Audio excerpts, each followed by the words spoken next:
Yo, what's going on, everybody? It is Thursday night, and you know what the fuck that means. Wrestle with Knuckleheads. It's your boy Toe Tags, and we got our special guest Hazel, the Eye Zombie, in the building. What's going on, bro? How you doing, player? Goodies to all of you fucking Ramble Maniacs that are out there, and to everyone in the Knuckleheads Network. Toe Tags, what's going on, brother? Chilling, man, chilling. Yo, we have some technical difficulties today, so we are only on YouTube, and that's why the shit that I set up that everybody went to, the video ain't starting, and I had to change everything. But we here now. All right, so we live now. There ain't no more bullshit. We out here. So what's going on? No more guys in the building. Ashley's in the building. Yeah, man. We got some people in the chat right now. Nah, it's just, whole lot of wrestling, whole lot of news, and extreme rules later on. Word. I'm just happy that I get to go back on the unemployment shit again. I've been unemployed for like a fucking minute, so I got to start my first day on Saturday. I'm pretty excited for that. Nice. That's what's up. My whole recording schedule is going to be probably different because I'm going to be working 12 hours. So I don't think I'll be doing any live streams like for maybe a little while and shit. Nah, yeah, I hear you, especially until you get used to it, because that's something you got to get used to. Again, 12 hours ain't no joke. You know what I'm saying? Especially with the transportation out here in Massachusetts. It's a bitch. It's a pain in the fucking ass. I can imagine. I'll get by. Nah, yeah, I hear you. You make it work, That's how we do up in this motherfucker. Yeah, exactly. Shit, me and you was talking off air, talking about Dynamite last night. Yeah. Took place in the realm of Canada for the first time. Should I say historic moment? I could say it was because it took place in Canada, starting off basically with the debut of Jon Moxley's wife, Renee Paquette, in AEW. Yeah. I think it's a bold move. Apparently, like what was it? Like WWE's been trying to call her for a while, trying to get her back in and shit. I don't know what the case was. I think so. But I don't, to be honest with you, that shit just it surprised the shit out of me. I was on some. All right, they got her now. Yeah. Tell you that I don't know what that means for people, but they got her. It wasn't like she was something like she wasn't bad, but it wasn't like she was a major star in WWE. She's just Moxley's wife. Like she was a commentator in Moxley. I don't see her adding some major shit to the commentary or like the interview backstage. Like Tony Schiavone and Mark Henry had it. They were doing their thing. Yeah, and there's a lot of backstage correspondence now in AEW. Yeah, you said it. Mark Henry. Sometimes Tony Schiavone does that shit. Who was it? There's some chick that she's dating W. Morrissey now. She's been doing backstage stuff with AEW for a while, and Alex Marvez. It's just, that's a lot of backstage correspondence. Like Tony Schiavone don't have to do commentary and then interview people. You can give that to Renee, give Tony some space to do like more commentary. Yeah. No, yeah, seriously.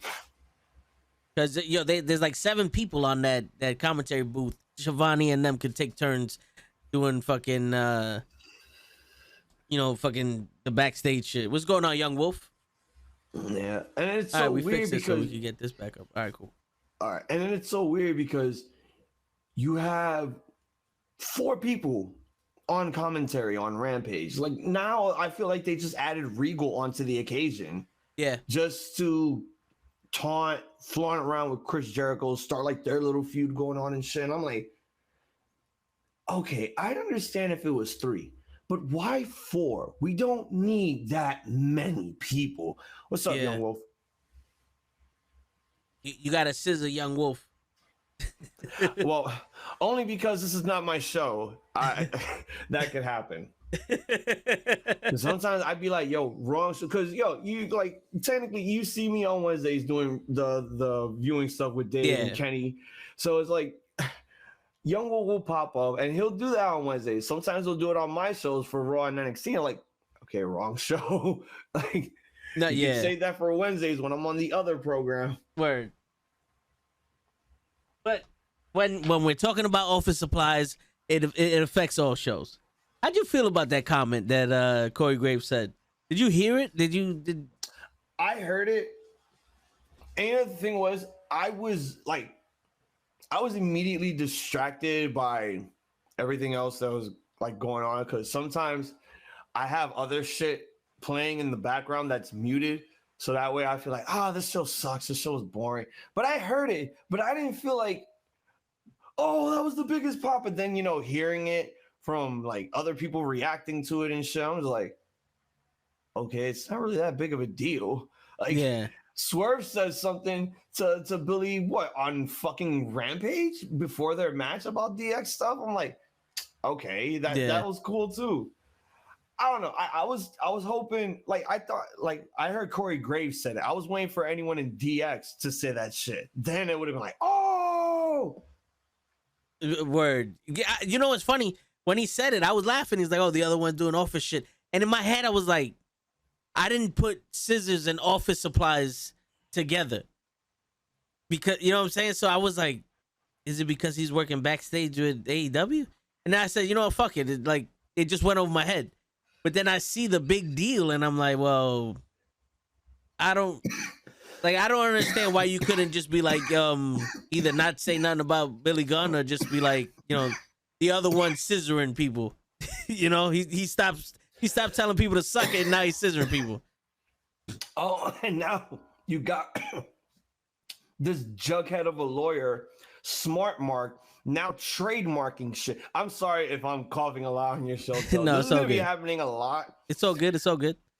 This man is trademarking everything. He trademarked Varsity to give it to his team with Tony Nese and Josh Woods, the varsity athletes, and now they fucking trademarked the word scissor me and scissoring. So they can't, like, these guys can't fucking scissor now. Like, what is this shit? Like, he doesn't know any other legal things that he can do to attack people besides trademarking shit. I don't know, man, but nah, I hear you. Oh, yeah. What was it? What do you think of the Good Brothers making their huge return to fucking Raw? You know what's funny? I was saying when before Raw started, me and Kenny was talking about it. Like, yo, they could come tonight, and I was like, no, not for nothing. The club versus the Judgment Day, I'm down for that. You know what I'm saying? I'm down for that. But I would have loved if AJ would have joined the Judgment Day, and they would have kicked out Priest and Dominic, and then the Good Brothers came out, and it would have been like, this is the real fucking club right here. But then it's like you just wasted a faction to start a new faction. Like, what was the point of that whole fucking thing? They wasted a tag team division to bring back Braun Strowman. So, like, they're used to wasting shit. They wasted the women's division for Ronda Rousey. You said the magic words. They're used to. They were used to wasting shit. This is Triple H's era now. This is not Vince's shit no more. You sure as hell is fucking confusing me because it looks a lot like Vince's shit. We've admitted off screen that, yes, Braun Strowman was the biggest mistake that they ever did bringing him back. But for the time being, let's see what he does. I'm not expecting big things out of him. Like, I'm not expecting Triple H to be like, they're going to push this man to the fucking moon. No, it's going to be some sort of thing to the point where maybe he'll probably get like a mid-card title run until maybe 3 years later where it's finally time to take this man up to the top. It's just the problem with that was they did it too quick. The minute they brought him into the main roster, like after he broke up from the Wyatt family, they made him start jobbing people, and it was just like, okay, he was over there. But the minute the jobbing was over, it was like, all right, now he's in the main event spot. Like, the fuck? It's like after your big storyline, which was Sami Zayn, all of a sudden you're in the main event. That made absolutely no fucking sense to me. That felt like the Ryback push all over again. Yeah. The only thing is, though, he's actually like legitimately big enough to fight people like Brock Lesnar and Roman Reigns. It's just you can't do it as a fucking face because you're not gonna give him the title. Like, I'll give Braun this much. He got fit. He got a better physique after he left WWE because he was a big boy. No, yeah. Started getting muscle. You know, after the whole control your narrative shit, because let's be honest, did he really control his narrative while he was there? All he did was own part of the company. Yeah, that was shit. controlling your narrative. Yeah, and talking shit, which got you banned from AEW and got you in trouble with Twitter, with the whole wrestling community. For you to come back wearing red pants and a green shirt, that does not match one bit. Yeah. And the whole tag team burial. Mind you, that tag team match was actually really good. It was. And then they fucked it up. It was. Because for the first time in a long time, we had 4 actual tag teams fighting for number 1 contendership to an actual tag team champion. And there was a possibility that the Alpha Academy was going to get the title shot, and he fuck it up. And then you do it again on SmackDown, and he fucks it up again. And I'm sitting like, you brought Braun Strowman in for what? We already know Braun Strowman's a big dude. We don't need you to keep reminding us. Young Wolf, don't even get me started. My wife is asleep. I don't feel like disturbing her. I already said what I needed to say in the fucking chats. I said what I needed to say off screen. I think I'm done. Young Wolf. Maybe in an hour or two, when everyone else shows up, when we start talking about Extreme Rules, if this happens to be brought up again, then yeah, I'll go crazy. Young Wolf, wait until Gigi comes. Gigi's a huge fan of Eva Marie, and I'll bring it up to Gigi, and we'll just sit back and let it go. Yeah, but no, I'm just gonna sit there and be like, okay. Now let me tell you why she's the most hated person in WWE. Oh no, Gigi hates her. That is her John Cena. No, yeah, I know that. yeah. I know the inside joke. Yeah. It's just it was an hour. And I know I shouldn't be talking about this because I just feel like such an idiot bringing this up. I should save all this energy for later. But it was about an hour before before I even got on. I see this stuff from Dave, and all of a sudden it's Eva Marie holding on to the fucking doll, shooting it, and the Office skit appears, and I'm just like, if this is fucking true, I'm definitely going to fucking riot.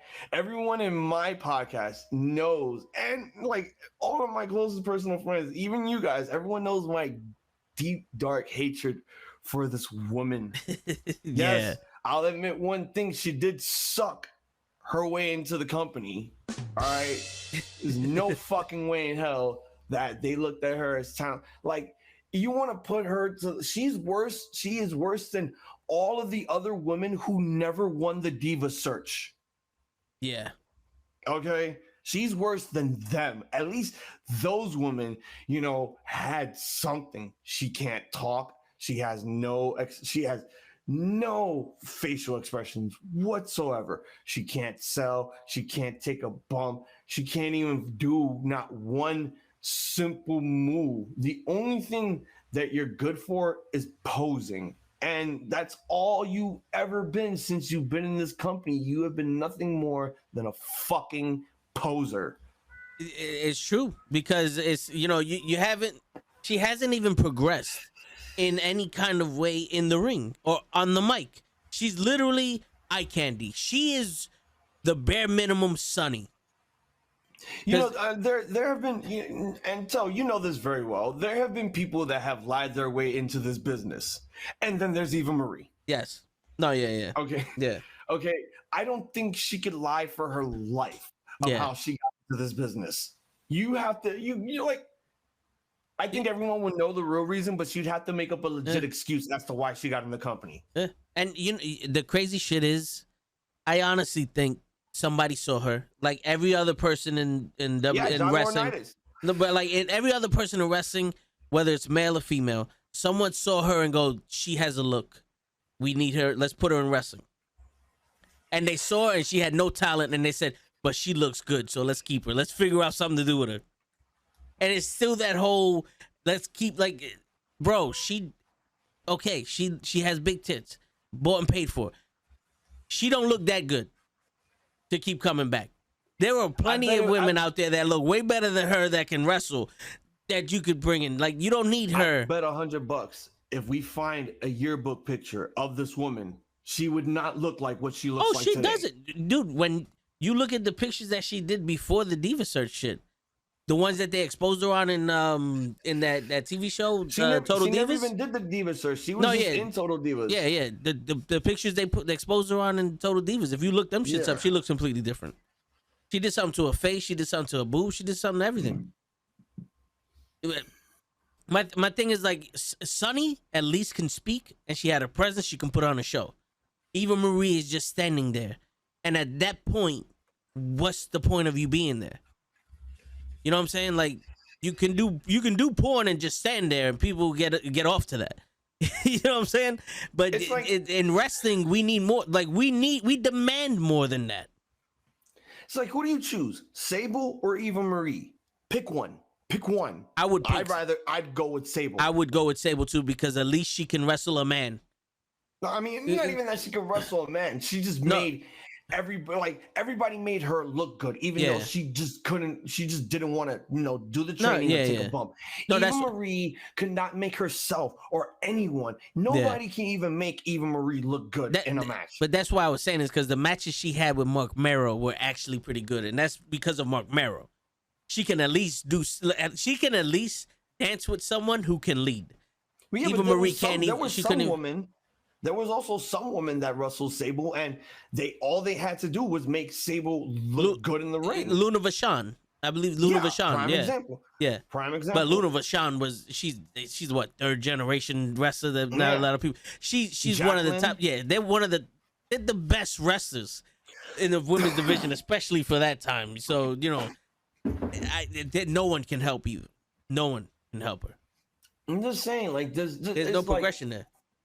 All hope is lost for this company, and that might just be an exaggeration coming out of me, but all hope is lost if Triple H just decided, hey, let's get fucking Eva Marie onto the show. Hey Hazel, have you seen my signs for the next weekend? No, I have not. Yeah, she got them on her Instagram, but yeah, I think that's just all bullshit. She probably just made it as a joke, and you know how everybody is like, yo, we're protective of our shit, especially when you already done fucked it up. I mean, if she was doing all that, then you'd have to call WWE first to at least use one of their fucking products, because goddamn, I don't think it's possible that they would just let her do this on her own free will. Shit, I think I want to believe that it's bullshit. I really do want to believe that. But sometimes, expect the unexpected from this fucking company. Yeah. No. They want to go forward. They go forward sometimes. That becomes really good. But then there's that one moment where they're just like, all right, we need to go backwards. No, yeah. I wouldn't put it past WWE though. Like I wouldn't be surprised she comes out and boom, she's there. I would not be surprised. But then again, like I've been making mention to week after week, when is Triple H gonna start running this shit and not just do everything Vince wrote on the paper? Because it Raw got from a 5 to a 5.56 and stood there when Triple H started. Nothing really happened after that, and then we're getting all the people that Vince got rid of, but all the other people that deserve to be on TV, like Cedric Alexander, Shelton Benjamin. They're not doing nothing. They're still not on TV. You're absolutely right. They're still, instead of seeing Vince's favorites, and now we're seeing Papa H's favorites. And you just traded that out. And it's like, to me, just because we change the faces and not change the tactics doesn't mean that this shit changed. It's the same shit. No, I agree with you 100%. But, in time, all that patience is going to lead to something for everyone's sake. I mean, who knows? Maybe some guys might go back to NXT just to be showcased there. Yeah, that could possibly be the case. Not everyone is going to get a chance in the main roster, but at least everyone is going to be doing something at the end of the day. Yeah. As long as Triple H just keeps everything under control and knows what he's doing and feels like whatever he's doing is working, which I could honestly say it is, because it's gotten me back to watching Raw. It doesn't make me feel like I'm bored out of my mind because of all the interesting shit. Like, come on, the White Rabbit stuff. It's like, oh shit. Yeah, we could say, all right, he brought back some of the people that we actually like that got released and probably didn't go to AEW and stuff. But at the same time, it's just, with everyone that he has right now that he's working with, it's going to take a lot of time before he starts bringing in all the other guys that are just sitting there for them to work. No, I get, and the White Rabbit shit it was refreshing. Seeing a PR code, everybody doing it's refreshing to be engaged again. Because as fans, we want to be engaged, whether it's a chant or being a part of the show or seeing hidden messages and all that other shit. That's what we want. But I just don't want Triple H to turn into Tony Khan, and by that I mean bringing all these people back, and you're losing the pillars that you brought this shit, the original show with. Because I get it. The WWE proved some of these people we didn't need. Like Hit Row really didn't make an impact on SmackDown before they got cut. They come back and they're doing backstage segment like EC3 was when he was in the WWE. So, like, did they really need Hit Row back? Did they really need Strowman back? Like, but here's the thing: there's another counterpoint to that. In order, I understand why you feel as if these guys are not being used. Triple H is trying to refreshen the tag division by showing off everyone that he brings back. Hit Row is one of them. Now we got Legado being part of the tag team division, and again. It's only a matter, again, it's the same thing. It's only a matter of time before they start utilizing some of these divisions more. Like the tag team division definitely needs help in that company. It's not even because they don't have opponents for the Usos. It's just Vince McMahon never gave a fuck about tag team wrestling to begin with. I think Triple H honestly could literally make the tag team division feel like something. The problem is we need some actual opponents that are legitimate enough to actually beat the Usos. No, yeah, it's true. And right now, the same thing for the women too. Yeah. The closest we got to a legitimate title contender for Bianca right now is Bayley, but there's no one in SmackDown. Like I don't even they destroyed Liv Morgan. And maybe they destroyed Liv Morgan because she's Sister Abigail. That's the talk going around because she smiled when Ronda farted in her face.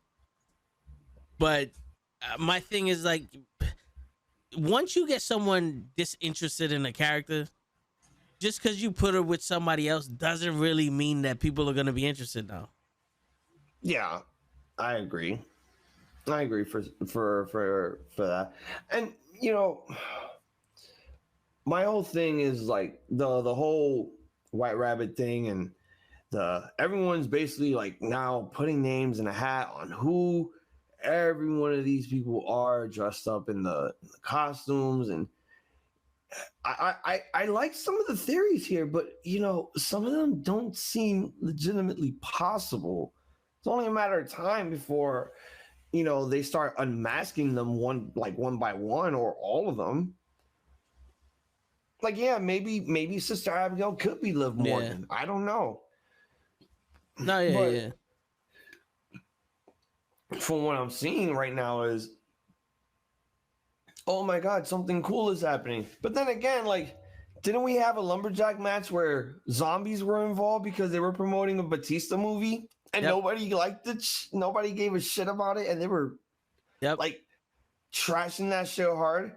So funny how the minute this shit happens, it's like, oh my God, it's so fucking cool. This is awesome. I'm like, yeah, I was freaking out also. I'm like, oh yeah, they come to life and shit. I like this. I really like this. But then I was waiting for everyone to start saying, oh, we like this, but we were dissing The Miz and Damian Priest and the fact that they were fighting with zombies.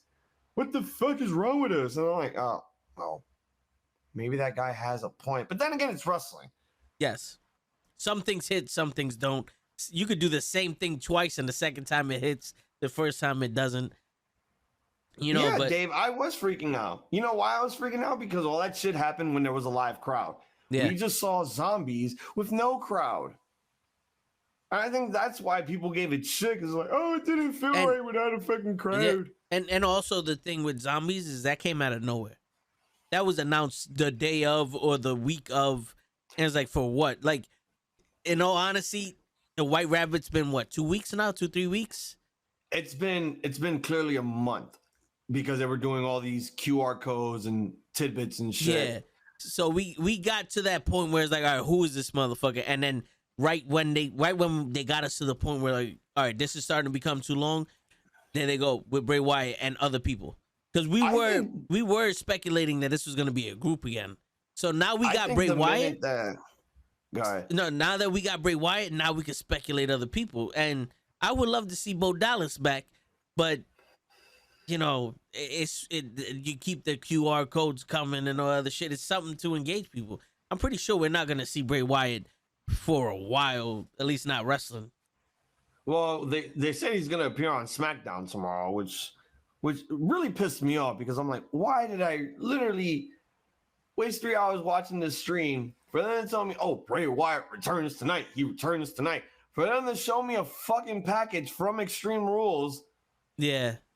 And then nothing. I'm like, all they showed was a commercial of what's in store for Bray Wyatt on SmackDown. I'm like, oh, I got mad. And I'm like, really, SmackDown? But then I thought to myself, like, now I could see why. Brock's here. They want Brock. So and since Roman is not going to be on Fox for a while because of his part-time schedule, they figured, why the hell not? Let's have Bray show up and actually boost up some ratings and shit. Keep it interesting. Yeah. Liquid Death is mid inside joke. Wait, is that water shit? Yeah. He's making fun of Dave because Dave drinks Liquid Death water. Oh, Jesus. Core is a bore. Damn. No, but you know, to be honest with you, when I heard that Bray Wyatt is going to be exclusively on SmackDown, I was like, fuck, I don't watch SmackDown like that. To be honest, the only reason why I watch SmackDown is for the Bloodline and Sasha Banks. Sasha Banks was gone. Roman wasn't there for like 4 weeks, and it was just the Usos looking like jobbers to people, losing to the fucking Street Profits all the time. And I was like, yeah, this isn't cutting it for me. So I fucking clocked out of SmackDown. Walter became Intercontinental Champion. I was like, all right, this is something. And then Gunther became Intercontinental Champion, and then he had a good match with with Sheamus. And I'm like, this is good, but it's not strong enough for me to watch SmackDown. And now I'm like, all right, well, we're gonna lose the Fiend to SmackDown too. So yeah, like here's the thing, there's too much to watch on Fridays, especially when there's wrestling. Like, I just got Pluto TV and there's a fucking channel with wrestling on it. I'm like, oh shit, now I gotta watch this. So fucking there'll be SmackDown, Rampage. Nobody watches fucking NXT Level Up, and if you do, you're a fucking liar. Yeah, I say that you watch that shit. I don't even know when the fuck it comes on, to be honest with you. Apparently it comes on at 10 o'clock on Peacock. Oh, yeah. So it's like a Peacock exclusive. So then it's like, all right, like last week there was way too much going on. There was SmackDown, and then fucking Bound for Glory did a pay-per-view on last Friday at 8, and I'm like, fuck, I can't watch that shit because I need to know what the fuck's going on here. And then Rampage, I think Rampage was 2 hours. Yeah, because there's Rampage and then the Battle of the Belts again. Yeah, and I'm like, God fucking damn, and that's the thing, like, wrestling is on at least 6 to 7 days out of the week, depending on if WWE wants to do a 2-night event, or AEW does like a pay-per-view on a Saturday or on a Sunday, or if NXT wants to do the little so-called takeover shows like on Saturdays or Sundays too. And I'm just like, what the fuck, man? There is way too much. And I know not a lot of people watch New Japan, but they try to, unless you want to stay up at 3 o'clock in the morning. Yeah, not on a Saturday. Like, I get my sleep during the weekend. You know what I'm saying? So I can't afford to not get any sleep during the weekend, because then I'm gonna be like this all week. I was like that shit at work. I'm sitting in my office like I was like, fuck, man. But yeah, Dave made a mention to the factions. So all right, here you go. I want to get your opinion on this. You notice how heavy that they are pushing factions now in WWE, but does anybody?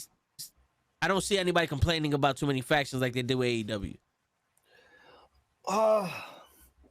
Well, that's because most of those guys that complain about too many factions in AEW are fucking WWE shows. Yeah. You know, those are the sheep. Those are the ones that follow the WWE product and, you know, complain about so much shit going on in AEW. I'm like, okay, why can't you just enjoy the fucking product for what it is? It's a little bit like nerve-wracking that this is what it has to come down to. A certain group of people who are complete WWE sheep complaining on the fact that there are way too many factions in AEW. Okay, so why are you not complaining on the fact there are way too many factions in, I don't know, Pro Wrestling Noah, New Japan, AAA, TNA? Why are you not complaining about those factions? Why are you not complaining about the number of factions that they have in those promotions? Why are you only protecting the amount of factions that they have in WWE for you to complain about other promotions factions? That's horseshit. You are just sheep. Yeah. Like, again, can't you just stop complaining about one thing and just enjoy the fucking product? Yeah, they're building up a lot of factions in WWE. You know why? Because they're starting to build the tag division more. They're trying to build more tag teams and they need more factions in order to build more fucking stories, in order to give people who haven't been on TV more time to be on television. Yeah. Bro goes, I'm just saying the factions in AEW didn't bother me, just like the factions in WWE don't bother me. Just an observation. You know, I would say this though: the WWE, all right, AEW's factions didn't bother me, but when you have factions just for the sake of factions, like the Factory, I don't know what their purpose was. I don't know what they're doing. It seems like they're Kai and Tai in AEW. That's when it's like, yo, there's nothing really like. I think the them having a lack of story and a lack of reasoning to be there is where people will be like, there's too many factions in AEW because they're not doing nothing with these guys. Where there's a lot of factions in WWE, but some of them are doing things. They're only there so that they could build up the trios division. More importantly, that's their objective. You know, it's going to be a matter of time before they get their shot, but that's why they're there. You know, they have a group of people that are not being, you know, used in main event spots. So you need that faction. You need like a lower tier, like C tier faction that not that a lot of people don't care about. Like there's a small percentage of people that like, oh, I enjoy the Factory. I think they have some good people in that faction. The problem is just they're not being used to their full potential. Well, here's the reason why we have this fucking trios division. Maybe now they can be used to their full potential if they get their time with the for a trios title shot or with the trios championships. That's what some of these factions are there for. WWE's motive of building these factions is to either one, put them in stories that, you know, will probably help out all the people in the faction, but all the wrestlers that are facing them. Two, it will get more people that are not being utilized, that are just sitting in catering prison, more time on television being a part of this faction. And three, more importantly, you need faction warfare. You need more tag teams. Yeah. You need to build a tag division. And that's why Triple H is starting to focus on making factions in WWE so that the Usos could have actual tag team competitors facing them going forward. Yeah. And stop complaining on the fact that there's so many factions in this company, that company, this company. The thing with like WWE, they're better utilizing their factions because the purpose for the Judgment Day, I would argue right now, is Rhea Ripley. Rhea Ripley is doing incredible shit with the Judgment Day, and she can't do that on her own in the women's division. You know what I'm saying? Like she can't and then Finn Balor is naturally charismatic, and him as a face can't be the character that he normally is. The rock and roller Finn Balor, you know, like as Lay would call him. And Priest, we already saw him solo. He ain't got it. He needs people around him. And I think at this point right now, the Judgment Day, they're growing with each other, and they really need to get rid of Dominic. Like, he cannot go a segment without laughing.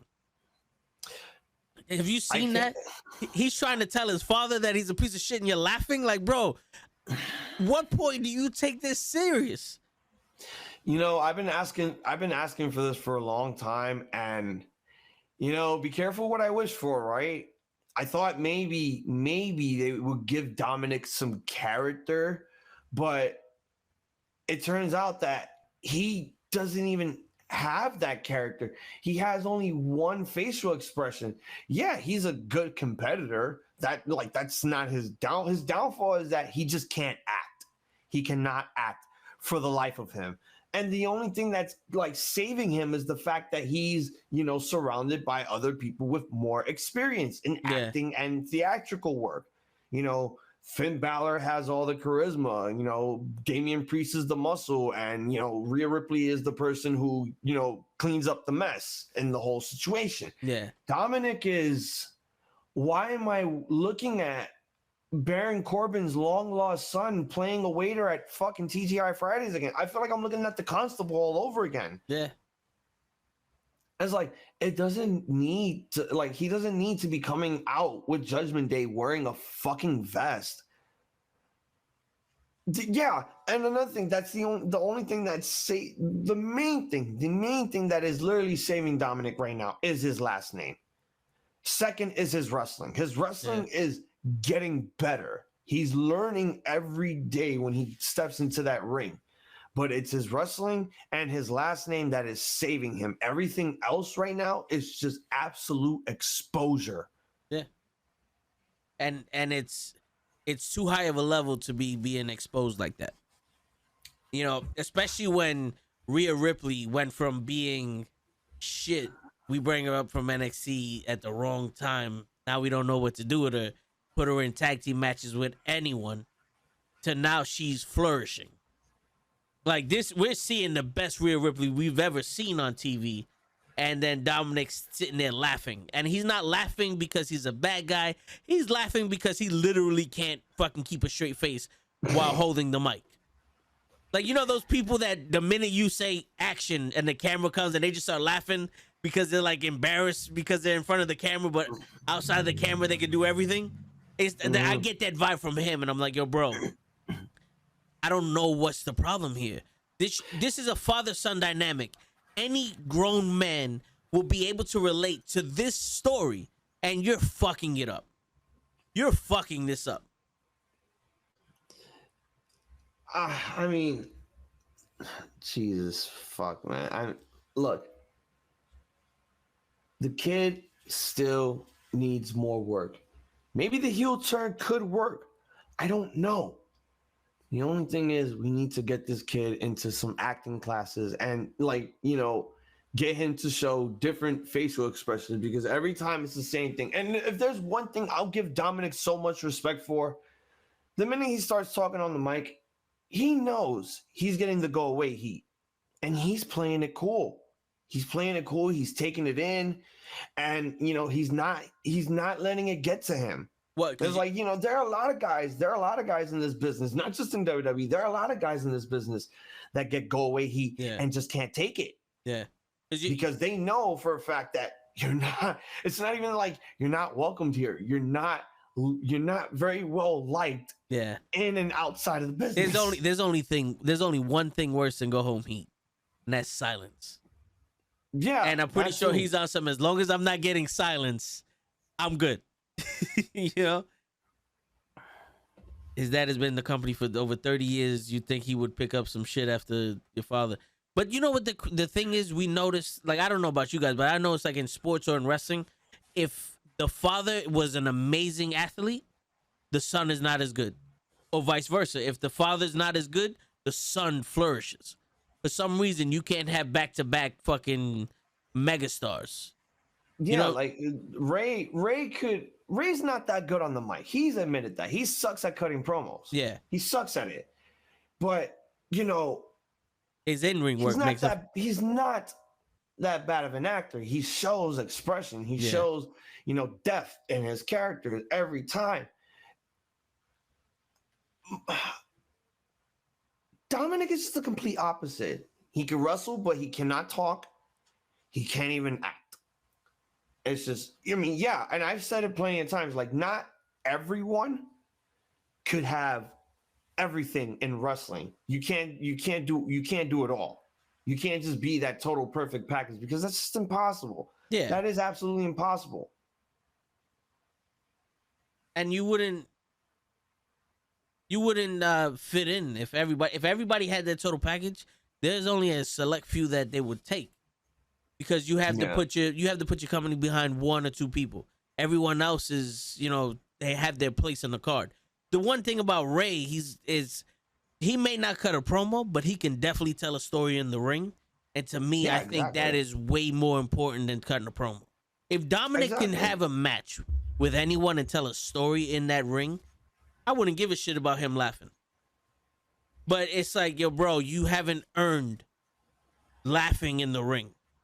Like, I'm not a gatekeeper for wrestling, but there are certain things that I'm like, yo, bro, seems disrespectful. Like I'm watching this. My time is invested in this, and you're sitting here laughing. That's not a part of your you're breaking on TV, and you're supposed to tell your father you hate him. Like, what's going on here, bro? That's a waste of my time. I don't want to see this shit. Put Rhea back on there. Stand there like the little bitch you are, and let her talk. Let Finn talk. God damn it! I'll take Priest turning into the fucking werewolf again. That bullshit ass storyline he had. Dr. Jekyll, Mr. Hyde shit. You know. Look, this whole thing with the Judgment Day. I don't think Swerve is a total package. I'm sorry to cut you off. Go ahead. The whole thing with the Judgment Day is what? I don't think this whole thing with the Judgment Day and Edge is not over yet. Right now, AJ and the Bullet Club is filler for when Beth makes her return. They're gonna do the mixed tag match between either Damian Priest and Rhea Ripley or Finn and Rhea Ripley taking on Edge and Beth Phoenix. Yeah. At Saudi, we're just gonna get the 6-man between Dominic, Damian Priest, and Finn taking on the OC. That's the filler match, just so Beth Phoenix could recuperate and come back. Yep. Even though I would love to see the OC and the Judgment Day and the War Games. Yeah. Let me be honest with you about one thing, because I know we're supposed to be doing an Extreme Rules recap. We're gonna wait for Jesus to show up, but I want to get your opinion on this. May not come, but we could always start that at like 10:30 or something. All right. What did you think about the whole 25-year DX stuff? Them opening up the show, doing the little cold open, having the little segment backstage, closing out the show, not showing any sort of flashback of what they did back then in the 90s and all that bullshit. And they just let the entire show focus more on the wrestling instead of the nostalgia. Like they saved it for the end for them to close it out. That aspect I liked because it was like, all right, this isn't a DX show. But also I'm sitting here going, 25 years of DX. No one knows DX in that crowd. Even Triple H said it. None of you are old enough to know us. You know what I'm saying? Like, we get him, but it's also like, yo, put that shit to bed already. Like, first off, Shawn Michaels and Triple H we see on the regular. Triple H is behind the scenes, and Shawn Michaels is behind the scenes on NXT. Road Dogg, okay, he can talk and all that. X-Pac, there's no need for him to be there. They weren't together. Shawn Michaels, Road Dogg, Billy Gunn, and X-Pac and Triple H weren't together. It was either Shawn Michaels, Triple H in China, or Triple H, the Outlaws, and X-Pac. There was two different DXs there. And also, they're not funny anymore. You know what I'm saying? Like, let it go. Because I don't see no 25 years of NWO. I don't see no 25 years of the Horsemen.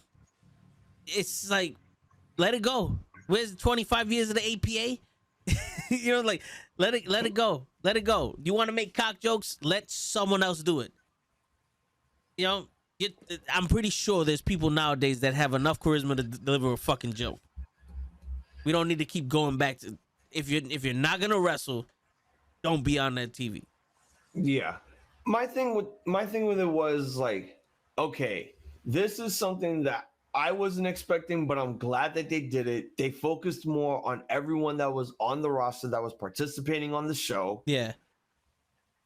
They let them open up the show. Cool. They let them end it. Fucking cool. I enjoyed that. We need more of that. Like not the whole show needed to be like, oh, Yeah. flashbacks of what they used to do and the dick jokes and all that stuff, because it was cool. We got the dick jokes at the start of the show, and you may not have found it funny. I probably No, might have, but I wasn't even high, but I was probably laughing no, at it that was shit, 'cause it's like, it was funny. I was surprised they said Cox. You know, it was funny, but it was also like we got old man. We just finished watching Ric Flair suffer through his last match, and then you pop up. about that, And yo, and another thing, bro. I don't know how you feel about it, but I literally watched China be fucking like afraid of X-Pac. You remember the Surreal Life, or the, you know, where China was on it with Mini Me and all these other people? She just kicked the Yeah. habit, and X-Pac was drunk, came on the show, and China was scared for her life because he was abusive to her and all that other shit. I didn't appreciate X-Pac mentioning her. You know what I'm saying? Like, I get it. I feel you. You have to, she is DX, but yo, X-Pac, my nigga, this shit happened on TV. We know what the fuck you guys went through. You should not be opening your fucking mouth. Speaking of which, you heard that they're bringing back that show, The Surreal Life, right? No, I didn't know that. Lana is gonna be on that show. Oh, with really? Dennis Rodman and Frankie Muniz from Malcolm in the Middle, Oh and a shit. bunch of other people. So I mean, for people who watch VH1 or whatever channel that show is gonna fucking be on, Yeah. be prepared to see Dennis Rodman naked a lot, Or in a and maybe dress. talk about North Korea a Yeah. lot. Yeah. Word. Word. Probably be And high make as shit. everybody uncomfortable a lot. Yep. Yep. But yeah, the fucking New Japan decided to bring out a new belt, which is the NJPW World Television title. Yes, I seen a picture of that toaster oven.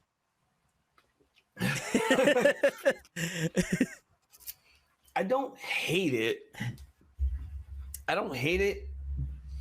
I only hate the fact that it's not the Intercontinental Championship, because I'd rather have that back than Yeah. them bringing in another fucking belt. Yeah. Because it's horseshit. It's legit horseshit. And yes, the belt does kind of look like crap a little bit, but I don't hate it for what they're trying to do with it. You know, And then that's the thing. Like, I always tell people, like, yo, just because a belt has debuted and it may look fucking ugly, give it a chance. no, yeah, Give it a it's definitely chance growing. to do something. And what are they going to do with it? It's going to be in a fucking tournament with 16 goddamn people. And the finals are going to be at Wrestle Kingdom. Yeah. And the best part of it is, you're probably going to see the television championship be defended for free. It's being defended for free on YouTube. Like, they're going to put it out on YouTube with 15-minute time limit matches.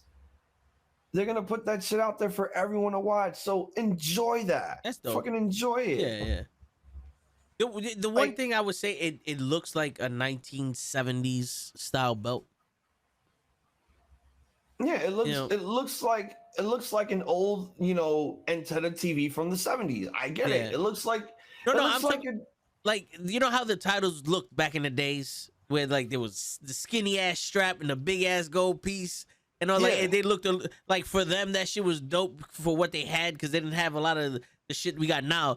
But for them it looked dope. For us it's like, damn, that shit's ugly as fuck.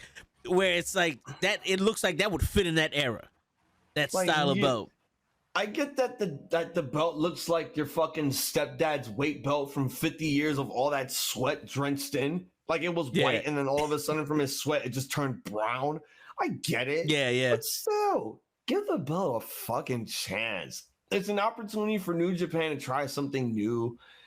Give it the opportunity that it deserves. We're getting a tournament out of it with some actual good competitors here, which is going to be fucking amazing. I'm not going to watch the whole tournament. I'm just going to wait till January 4th. No, yeah, for real. I don't. Yeah, good. For anyone who's going to be watching the tournaments, if you're willing to stay up that late to watch it, Yeah. be happy that some of the competitors that you like are going to be participating in this and will become an inaugural champion at the biggest show in Japan history. Yeah, that means something. At least like Wrestle Kingdom means something. But you know, going off of what you were saying before, where you just enjoy wrestling. The one thing, if you enjoy wrestling, then you have to enjoy the differences with every other company. Like AEW and WWE, as much as people want to compare them, are two completely different companies. They're two completely different companies. They give off two completely different vibes. And no matter how much AEW wants to talk about WWE, when I turn on AEW, I am not expecting WWE. I'm expecting AEW. If I watch New Japan, I'm expecting New Japan, you know, and Impact for Impact. Yeah. The same with me. Like I enjoy wrestling for what it is. Like I watch WWE because I've been watching it for so many years and I've been a fan of it. I grew up with it. The same thing with WCW. I grew up with it, watching it in the 90s and all that stuff. Same with ECW. TNA, I watched it because, you know, it brought a different variety of what wrestling could have been. Yeah. Six-sided ring. They still to this day have an excellent women's division. And it's more about wrestling there than entertainment. You can add your little entertainment here and there, but they give you, you know, total nonstop action, which is what they were using for all those years. And I absolutely enjoyed everything they've done. Yeah, the company may have been shit for a while, but at least they still stuck around. They didn't die. They're still going. AEW, they give you everything that you kind of want. They give you technical wrestling. They give you sports entertainment. They give you different genres of wrestling. They give you deathmatch wrestling. They give you Japanese wrestling. They give you Ring of Honor stuff. They give you all of that in one promotion. And I think that's probably like the biggest issue is that AEW is giving people way too much. Like this is supposed to be a sports-based product, right? Yeah, I think they fell off from what they started the company with. Because I don't know about you, but when AEW first started, I got old school 80s wrestling vibes. This was real wrestling.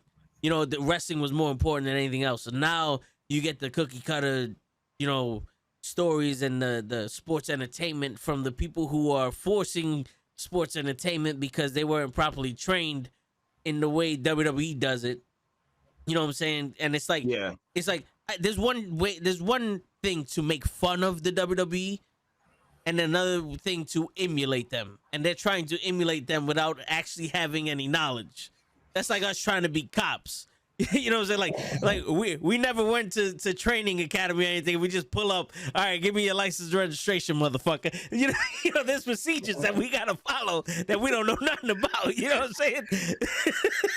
Like it's the level of like, it's insane. Yeah, how these companies act. It's like, you know, sooner or later, one day, like, AEW in year one, you know, before COVID hit, felt like, you know, oh, this is real competition. And then after a while, it was still going like that. Yeah. And then, I don't know, going into maybe year three and stuff, that's when it felt like, breaking news, WWE secretly bought AEW 2 years ago, and they told them to do all this stupid shit. Yeah. And I was just like, what the fuck? No, that can't be true. But then, like, I look at everything that Tony Khan has been doing, and then there's the alleged, you know, stuff that people think they're like, oh, this guy's maybe on the coke with all the crazy shit that he's booking and all this other stuff. And then all the backstage shit. Yeah, that backstage is killing him. At this point, it's like, I don't even think it's killing him. I think it's killing everyone else in the back. At this point, Tony's like, yo, I need to become Booker of the Year so bad. Yeah. And everyone's like, Tony, there are 2 fights breaking out backstage. You got to do something. Like, go deal with that. I'm trying to win Booker of the Year here. No, yeah. And, oh, man, yeah. You're right. And the backstage shit shouldn't be happening. But, I think after that Cody Rhodes go shit happened, it started, that whole thing rocked AEW a little bit, and they went back, you know, on the shit, and then Cody leaving, I think, really disrupted the flow of shit. Because in AEW, it kind of felt like there was no clear cut. These are the top guys, these are the middle guys, and these are the jobbers. It was all of these guys are wrestlers, and you never know. Orange Cassidy might be AEW champion. Like, you know what I'm saying? Like, there's a possibility that these guys can win the title. Like, fucking Private Party beat the Young Bucks in the tag team tournament for the inaugural tag team titles. It's like, oh shit, what's going on, Kenny? You know what I'm saying? And then What up, Kenny? now it's like there's too much. Like you said, there's like too much styles of wrestling. But I think there's too much, and that too much is preventing the little bit that they need to do to happen. You know, to really do shit. Because like we was talking about earlier, Dynamite yesterday, Orange Cassidy won the Mid Atlantic Oceanic plates, the AEW The belt that TV makes no championship. sense. Yeah, he won the title, and I'm sitting here. I watched it, and I'm like, wow, that didn't really make an impact on me like it should have. This story went way too long for me. Like, if he was gonna give him the title, you should have gave it to him during Arthur Ashe, during the Grand Slam shit. Maybe they should have, but I don't know. Maybe they wanted to build Pac more, and they wanted to show more of the All Atlantic Championship, because trust me, once he won it at Forbidden Door, they really didn't show him with the belt for like a month. Yeah. And there was this whole thing going on that, oh, he was defending the belt in the UK. I'm like, why? Why though? Yeah. I don't understand that. Like, that's supposed to be in AEW, you know, being defended on Dynamite or Rampage. Why is that shit being defended outside of the fucking promotion? Unless you made a Forbidden Door championship, where that title is supposed to go through all the companies or whatever, but that's not the case. See, the AEW likes to repeat a lot of that shit for all their different stories. Like, how many champions have we seen won the title on the second try? Like Thunder Rosa, now Orange Cassidy, the fucking tag team champions, the Hangman Page, fucking John Moxley can't go a match without winning the title. He's the champion and he still wins the title for some reason. And it's like, you know, either pull the trigger or don't. I think that would have hit way harder if he beat Pac on Grand Slam the first time they had the match. Because he lost to Pac so many times. If you lose to him during the time, why do you need another shot? You know, some of these things where it's like, all right, we need a little explanation for this. Remember back in the day, like the fucking records meant something, and now those shits are like, oh, by the way, we forgot to put the records on the little title screen when they walk out. Yeah, this is what caught me off guard. I'm like, wait a minute. They told, like, AEW told us the wins and losses matter. The ranking system was going to mean a whole lot more now. And, you know, at the beginning of the new year, we're going to restart the ranking system. We're going to restart the everyone's wrestling standings and shit, their win-loss record. They didn't do that. After, like, what, year 2, they just stopped? Yep. I'm like, and I was catching on really closely, and I'm like, wait a minute. How did this guy win all these matches? And I'm like, well, so we're still counting from last year? So let me get this straight. If we go into year 10 and you tell me that John Moxley has a record of 16,400 and something wins and 20 fucking losses, something's going on here. Yeah. You mean to tell me that throughout the fucking beginning of the press conference before AEW debuted at that wins and losses are gonna matter? We're gonna have a ranking system, and you know it's gonna come down to like the top person that's number 1 is gonna get the title shot. Like, no, they just stopped. And let me remind you another thing. Like, this company has been having drama since the very beginning of its fucking inception. Yeah. Fucking pay-per-view. There was B. Priestley got into a fight with Sadie Gibbs backstage after their fucking women's casino battle royale match. They got into a fight backstage at the very first AEW pay-per-view before they even went on TV. Like, yo, you scratch your head on that shit, and it's just like, all right, and now that you hear more fights, everything with Sammy Guevara, now Punk, everything is just going. Oh my god! I'm not saying like the inmates are running the asylum, but I don't think Tony Khan has the authority or even has like the capability of running that company now. Yeah. Like at this point, he's running that. And like, I'm not gonna say he's running that company to a muck, but god damn, bro, god fucking damn, something has to be done here. Because at this point, the drama is why everyone is so like into AEW. They're more focused on what the fuck's happening backstage than what the hell's going on screen. Yeah. And what's happening on screen isn't really making that sense either, because I don't know why Swerve is now wrestling Papa Ass and Keithy's nowhere to be found. Like, can't they just lose the title and go away?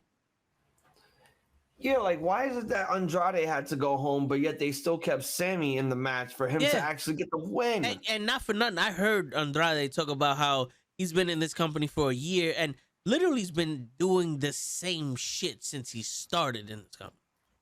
Yeah, like what is that? He's wrestling he's wrestling the Spanish wrestlers. Oh yeah. He's not getting title shots.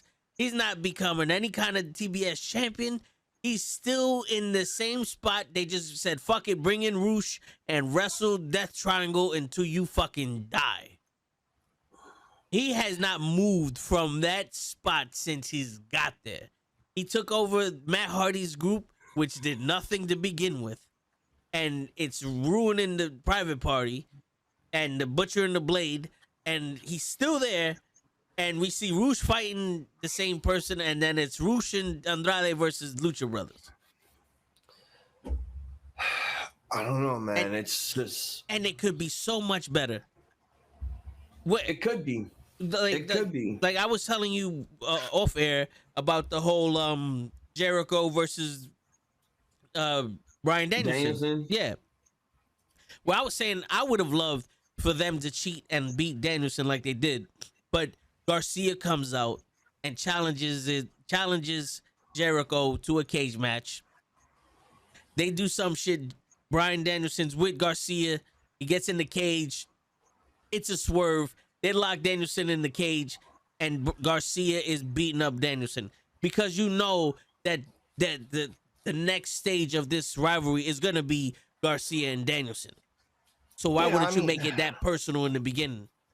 You know what I'm saying? I mean, it's this is gonna take like some time because you know AEW is not like WWE. They don't have fucking pay-per-views once every month and shit. They have like they do it by seasons. They have about 4 pay-per-views out of the year. Yeah. So you know there's gonna be like a good 2.5 to 3 month build going into that match. And the thing is, you have to find a way to actually book that. You have to find a way to get Jericho involved, Danielson involved. With or without the title, but at the end of the day, it has to, you know, involve Daniel Garcia because he's technically the main person in the middle of all this. Yeah, he's the reason why Bryan Danielson's wrestling Jericho. And exactly. Andrade wasn't a mid-carder in NXT. He was the champion. I don't see Andrade as a mid-carder. Well, actually, no. Correction. Before, he actually was a mid-carder. The minute they put him with Zelina, he became a main eventer. That's when he won the NXT title from Drew McIntyre. Yeah, but then people were like, "Oh shit!" They gave him the NXT title. Oh god, Zelina Vega is actually getting this guy somewhere. Well, that's because I'll admit, Zelina Vega. Yeah, they made him a fucking Chippendale when he debuted. He was a fucking Chippendale, dude. I'm like, okay, that would have been all right for somebody else, not for this man. So I'm like, why the fuck are we doing this? And then when they put him with Zelina, it's like, okay, all of that shit is gone. It's back to him being what he used to be in CMLL, and all of a sudden he wins the NXT championship. And people say that it was probably because of Zelina that resurrected his career. And I probably agree with that too. So you don't see him being an AEW champion? I mean, look, I don't want to say me, because if I say I want to see Andrade as AEW World Champion, that's like me saying everyone that leaves WWE goes to AEW needs to be AEW World Champion. It had nothing to do with WWE. It's just Andrade and his talents. I don't know if they're gonna make him champion. That's the thing. Like, yeah, he's doing mid-card stuff, But can't you guys be happy that they're using him for something? Like, can't you guys be happy that he's working, that he's actually doing matches, that he's on TV? Why is everyone complaining that he's doing mid-card stuff with mid-card people? He's doing story stuff. But it's kind of like the same way when Pride and Powerful were just doing shit and they were just standing behind Jericho. I get it. You know, it's a misuse of his talent. You know, because listen, when he came to AEW, he was a big deal, and now it's like anyone can be doing the shit he's doing. You know, like when you put me in a position that anyone could be copying these papers or anyone could be doing this stuff, it's like it's demoralizing. Because in the ring, Zelina Vega never wrestled for him. You know what I'm saying? And in the ring, he has an ability that not a lot of people have. Yeah. You know, and you put him in there, he may not have to be AEW champion, but Andrade versus Hangman Page or Moxley or Omega is a match people want to see. You know, that's something that I can see happening. And if he decides to ever stop acting like Alberto Del Rio with this pedo shit, and you know, actually start doing something other than being the Black Mask, then maybe he could get more serious and shit. But also, it's like if he's gonna be in the mid card, then at least let him be with somebody else besides. It's all right. Remember when Carlito was on the Hall of Fame inducting his father, and he goes, "Oh, we need people to buy time. Send out the colognes." It's almost like we need someone to speak Spanish to this wrestler. Send out Andrade. You know. Speaking of Del Rio, did you hear that the case that he's been going through for years with the kidnapping and the sexual assault shit, that now it's probably gonna be dropped because apparently like the victim lied or basically stated that it wasn't true. Like, I gotta find this shit. No, I didn't hear that part. I heard he was in some trouble. Let me find. Yeah, this was years ago that he was in some trouble and shit. Okay, here we go. I found the page. Where is it? It says it right here. Alberto Del Rio, Alberto El Patron, has revealed that the lady who previously accused him of wrongdoings is now in legal trouble herself after she was proven wrong throughout the because like they charged him with kidnapping her and her kid and sexual assault, and apparently the case has been going on for a while in Mexico. So that's why you hardly see Del Rio like take any wrestling bookings and shit because of this case. Everyone's looking at him as like, oh, he did these things, so yeah, let's not use this guy.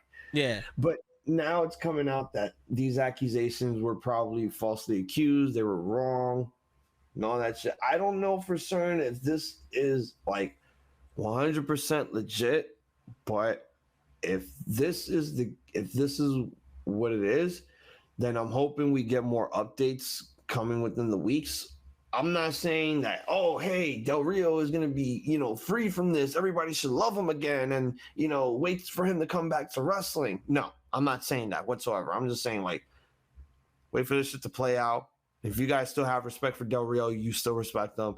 If not, that's you. Yeah. Now, I mean, the shit he was doing with Paige and all that other shit, he was one of those guys, like, you had your shot and you blew it, and multiple times. I'm not the type of person, like, the multiple times you keep fucking up, at one point I'm like, yo, that's it. I'll check out. Like the Jeff Hardy shit. Yeah. Like the news came out that Matt's like, oh, I spoke to his wife, he's doing good, I can give a fuck. It's like, how many different companies do you need to go to fucking rehab for?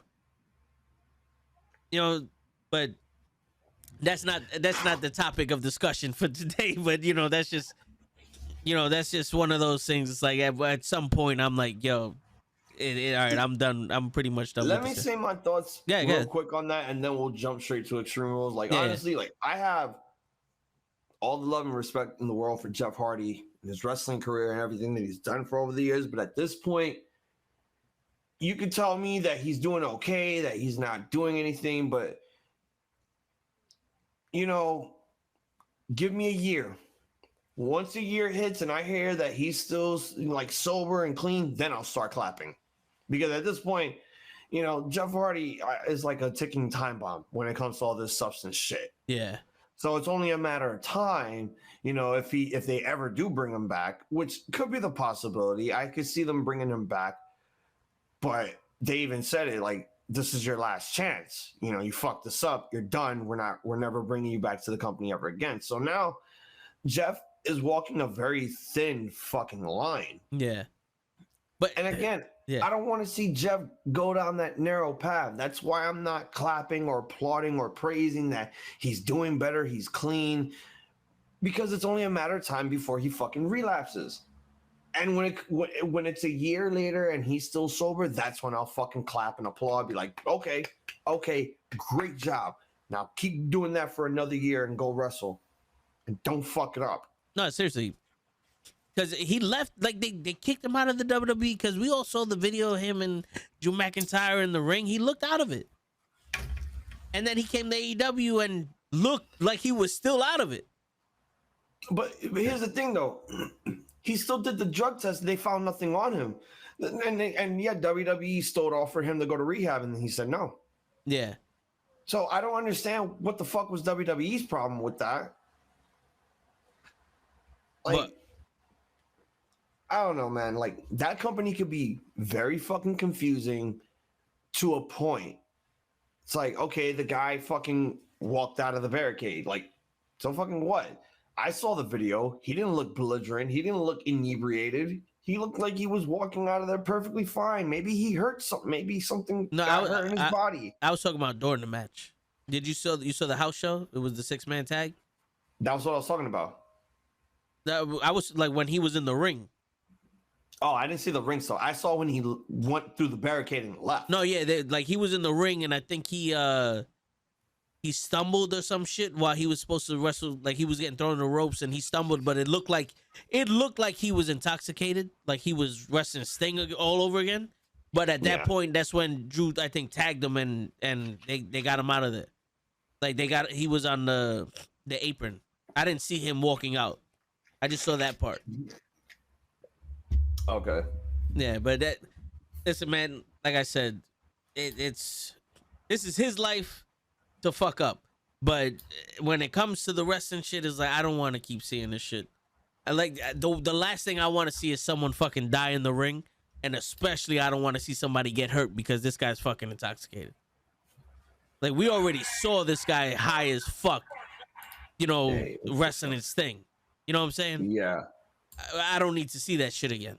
It was distasteful when they played the shit with Scott Hall and with Hawk. I don't want to see it in real life.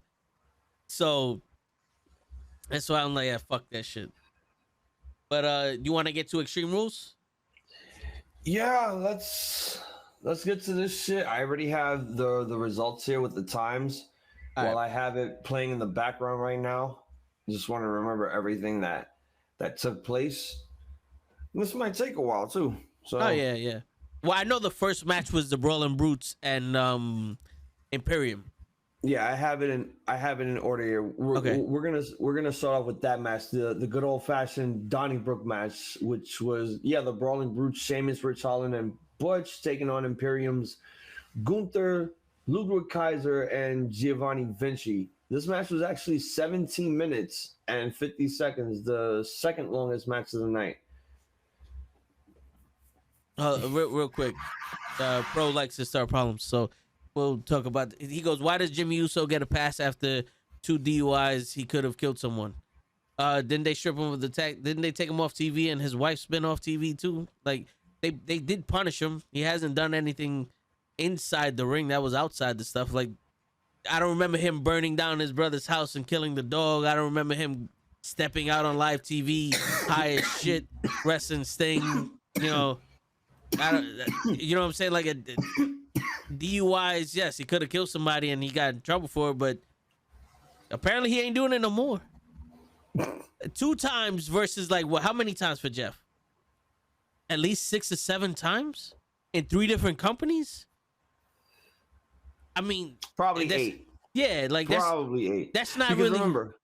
Remember, he went to WWE first, left, went to TNA, left, went back to WWE, Yeah. left, went to TNA, left, did other stuff before going back to WWE, left, went to AEW. Word. That's like saying, how come when you step on a bug, you don't go to jail for life, but when a serial killer kills somebody, he goes to jail for life?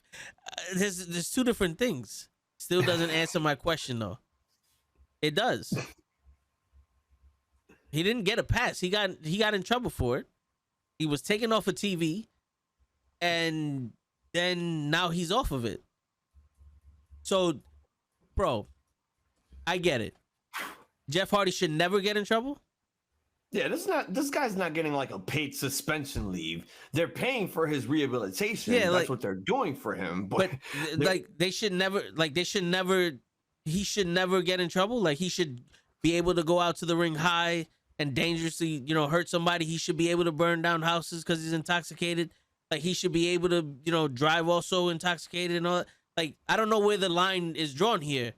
Like, this guy was Jimmy Uso. One was punished because he got arrested for it, so he got punished under the law, and then he got suspended in WWE. So, what is it? Because he didn't get as suspended as Jeff Hardy did? It's not good enough. Like, we can't compare two different things that have similar backgrounds to each other. It's a base by base process here. Like me and Kenny get kicked off of TikTok because I'm telling the TikTok chat to shut the fuck up as a joke, but someone reports it. We're suspended for 7 days, but there's a girl with a fucking string bikini on jumping up and down for money, and that's perfectly fine. And it's like, where's her punishment? But then again, it's different. I can only take responsibility for what I did on Kenny's stream. You know what I'm saying? And there are some people that get banned for life for shit like that, but it's I can't. This is why I don't have a fucking TikTok. Like, my podcast has a TikTok, but I let my guys take care of that shit. No, yeah. Because I know with me being on that, it's like, yeah, I'm gonna be telling a lot of people to fuck off, and I hate TikTok because you have a point there. The same reason why I hate Twitter. It's like, oh, you can't be fucking verbally. You can't say anything verbally to someone that's gonna fucking offend them. But yeah, it's okay to show, someone posting videos of their latest OnlyFans video for everyone to subscribe to and all this other shit. It's like, come on. Yo, I don't have a Twitter either, but sometimes I go on the podcast Twitter and I've seen at least so many pages of OnlyFans people putting up videos of them doing videos. Why? And it's like, yo, kids use this shit, and I don't use Twitter because it's too fucking toxic. No, it's way too toxic. It's worse than being in an actual toxic relationship. Would you rather be verbally abused on fucking line or be verbally and physically abused by your fucking partner? Yeah, no, I get it. And nowadays, social media is just as effective as someone in real life because people use that to breathe. And pro, here's another thing. Why'd you give up on Jeff Hardy so easily, but not Jimmy Uso? I already said it. Jeff Hardy's been doing this 8 times, 3 different companies. I cheered when Jeff Hardy won the world title the first time. What happened? It got taken away from him because of fucking drugs. He won the title again. He got kicked out of the company because of fucking drugs. He went to TNA 3 times. He got suspended for drugs while he's the champion. I cannot sit here and give this man chance after chance after chance when he's at the pinnacle of his career every time and fucks up. Like, did anyone get mad when RVD had to give up his title because he got arrested for fucking weed? I got pissed off because it's like, damn, bro, you literally just became champion and you smoke weed and now we lose that. But it wasn't like he came back and was champion again and now they found him on cocaine. Or, he came back and he's champion again and they found him killing somebody. You know what I'm saying? Like, 2 times versus 8 times, there's never a comparison there. And it wasn't easy for me to go, fuck Jeff Hardy. You know what I'm saying? Here's another example. Did anyone get mad when William Regal was being suspended because he was doing drugs in WWE multiple times? The man came back and won the Intercontinental Championship. In his return from his 60-day suspension, he wins the IC belt. How about Randy Orton? That man probably got so many strikes and they let that nigga go with so much shit. You know that man smokes weed in real life. You know that. And yet they let him, they removed one of his strikes. And you mean to tell me that anyone else that got pinned by the wellness policy, you didn't fucking remove any of their strikes? It was only for Orton? What kind of bullshit what kind of bullshit company are you running here?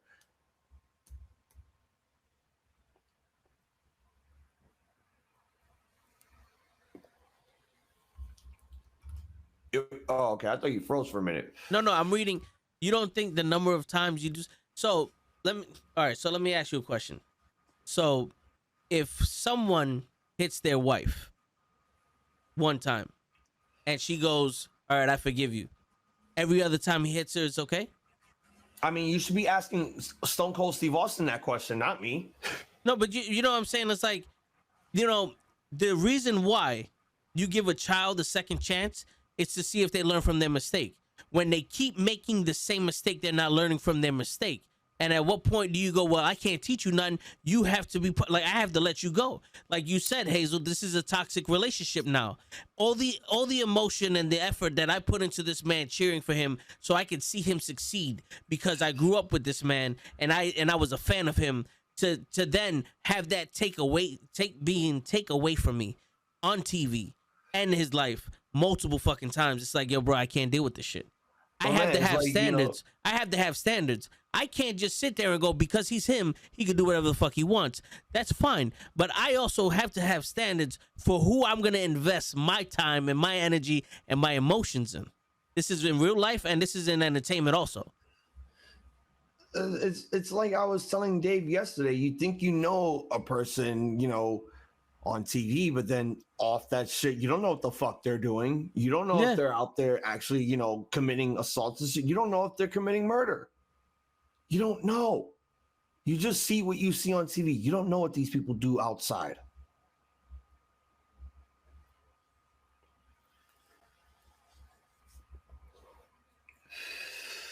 If you see someone hit their wife one time, you see it, you say, you're okay, we the ones, versus someone hits their wife 4 times, fuck you, I'm done. You see what I mean?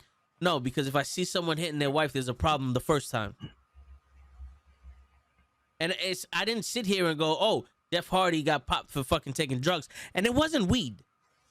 You don't. It was pills. Yeah. You know what I'm saying? A bunch of pills. Yeah.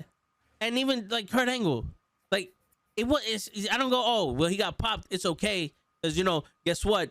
He's a wrestler. So I have to let him do anything he wants and I'm okay with it. No, I have standards, bro. I was disappointed in the fucking Usos when he got the DUI also. But guess what? He's not repeatedly doing this shit. That's not why we're talking about this shit. You know, there's a history to things. Do you think the police go up to a criminal and say, well, we didn't catch you the first time you robbed this bank, so if you rob this bank again, we don't have any legal standings to arrest you? But yo, enough of this topic, because we're gonna get to Extreme Rules. No matter how much Dave wants to railroad this shit for the second week in a row, we're gonna get to Extreme Rules. First match. Let me answer this question real quick. My advice for going to a local wrestling show. No, she's going to main event. She's gonna be in the WWE arena by herself. Oh. Yeah. Wait, main event? That means she's gonna be on Raw also. It's next Saturday. Yeah. Oh well, I don't know. I'm guessing that's just gonna be taped, whatever. Yeah. My advice, honestly, is just sit back, relax, enjoy the show, and you know, if people, you know, try to conversate with you about what's going on in the show, then converse back. You know, wrestling brings a lot of people together for a reason. It's the one thing that, like, it's like their safe haven. And you have nothing to worry about. I've been to a lot of shows by myself where a lot of people wouldn't talk to me. I'm just there to just enjoy the show. And, you know, like, some people will give you compliments on, like, the wrestling memorabilia that you have on if you go to a show with wrestling merch. you probably might get a compliment or two because everyone likes that. Yeah. So just more importantly, just enjoy the show. That's really all it is. No, yeah, we told you already. Actually, we gave advice on the Tuesday show. But all right, so the first match, the Brawling Brutes and Imperium. Yeah. I honestly think that set the tempo of the night. That was that could have been arguably one of the matches of the night for me. That 6-man tag, it did it. You know, it did its job. That was the first time I'm looking at Butch, because that's what they like to call him, Butch.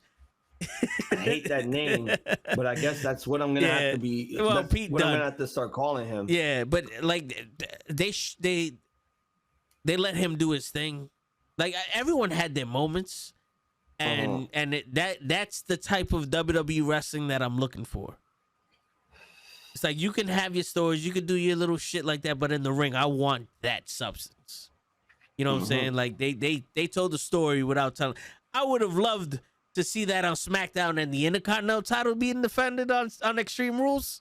Don't get me wrong, but just for that match, I think that match set the tone. It set the highest bar that you could set for a pay-per-view or a premium live event. What'd you think of it? Honestly, for me, like, first of all, I was just really happy that we were getting like gimmicks for all of these matches, because Extreme Rules has been quite a bit of a lack. Like, yeah, there have been some Extreme Rules pay-per-views where they didn't have a lot of gimmicks and they just saved the Extreme Rules concept for the main event, and it was still a good show. Yeah. But then there were some that was just like, who the fuck told the cameraman to cut the top rope while Finn Balor was in demon mode? What were they thinking there? Nothing. This was Triple H's first pay-per-view in North America. You know, officially. I don't want to count the Clash at the Castle thing, but I have to count it since they were building that shit up. To me, that's a house show, but I understand what you're saying. I didn't really consider that a house show since they were building up all these matches and they made it feel like something big, which was, I liked it. This match, honestly, though, felt like an NXT fight from like the Black and Gold days featuring Sheamus, because Sheamus was never an NXT guy. You know, and that's what this whole thing was. All the NXT guys actually showcasing their skills, while Sheamus, being the veteran that he is carrying everyone to a good fucking match here. And Sheamus did an amazing job here with, you know, his faction, Gunther with his faction. Like, this was the perfect way to start off Extreme Rules. This was a fight for the ages. I really liked it. The crowd liked it. Like, some guys were actually on their feet the minute you had both teams standing opposite sides from each other, like standing there waiting to go to war, charging against each other and just throwing punches and doing all sorts of crazy stuff. I really enjoyed the hell out of this. I think there's going to be more coming in between these two factions. Maybe we might get another match between Gunther and Sheamus, and that will be the time that they pull the trigger on giving Sheamus the IC belt. Yeah. Maybe they might do it in Saudi Arabia. I hope that's not the case, because this deserves so much more, but I know that sooner or later they're going to start pushing Sheamus onto more and bigger things, and I think this is where they're going to start leaning it towards. Yeah. I would be absolutely disappointed that it has to be in Saudi Arabia, but you know what? I think these two are going to put on one hell of a show there, the same way they did it in Cardiff, Wales, the same thing they did it on the season premiere of SmackDown, and they'll do it in Saudi. And let's get this out of the way right now. Wrestling does not have an off season. Why the fuck are they doing season premieres? I don't know. Like, didn't Raw start in January? And didn't SmackDown start, I don't know, the end of August? Why are we doing these season premieres in the month of October? I don't know. It felt like this was the series premiere, like the 4th series premiere this year. I could have swore they did this shit before. They've done it plenty of times. No, yeah, but it's like when it's convenient for them. I don't know if it's one of those, like, a TV show needs to have seasons. What, like, just for, like, to be able to be syndicated or some shit. I don't know if that's what it is. But we as as WWE fans, we know when the new season of WWE starts. January 1st. It's after after Mania. Yeah, my bad. After Mania. Mania, because that's when you have to start everything from scratch. Yeah. Unless you want to just be like, okay, bring back, I don't know, WrestleMania Backlash, which I like to call redacted Backlash, since that's the pay-per-view for rematches. Yeah. Do that, and then we start fresh. Okay. Like, it's so fucking stupid, especially like when they do the draft before Survivor Series. I'm like, why? There's no loyalty now. Yeah. There's no loyalty. There's no loyalty within that company, and there's no loyalty within those brands, because there's no meaning of the battle lines being drawn anymore. Now that all the guys that you have from SmackDown all those years go to fucking Raw, and the Raw guys that you have all those years go to fucking SmackDown. Yeah. And then 2 weeks from Survivor Series, brand supremacy. What the fuck? It's so reversed. Yeah. Like, you should be doing this after the fucking after Survivor Series. You should do the draft. Seriously, that be like right before Royal Rumble, because at least then you shake shit up, and then you get a different opportunity to go to WrestleMania and shit like that. Because really, the Royal Rumbles to see who main events WrestleMania, so it's not really that big of a deal if you're on but before the show where you're gonna pick sides or pick people to represent your brand. You was on SmackDown the entire year, and you got 1 week of Raw. Now we expect you to be red through and through. Like, yeah, that don't really help too much. Doesn't help at all. Yeah, I get what you're saying. Well, the next match is for the SmackDown Women's Championship in an Extreme Rules. Liv Morgan defended the championship against Ronda Rousey. This match was actually 12 minutes and 5 seconds.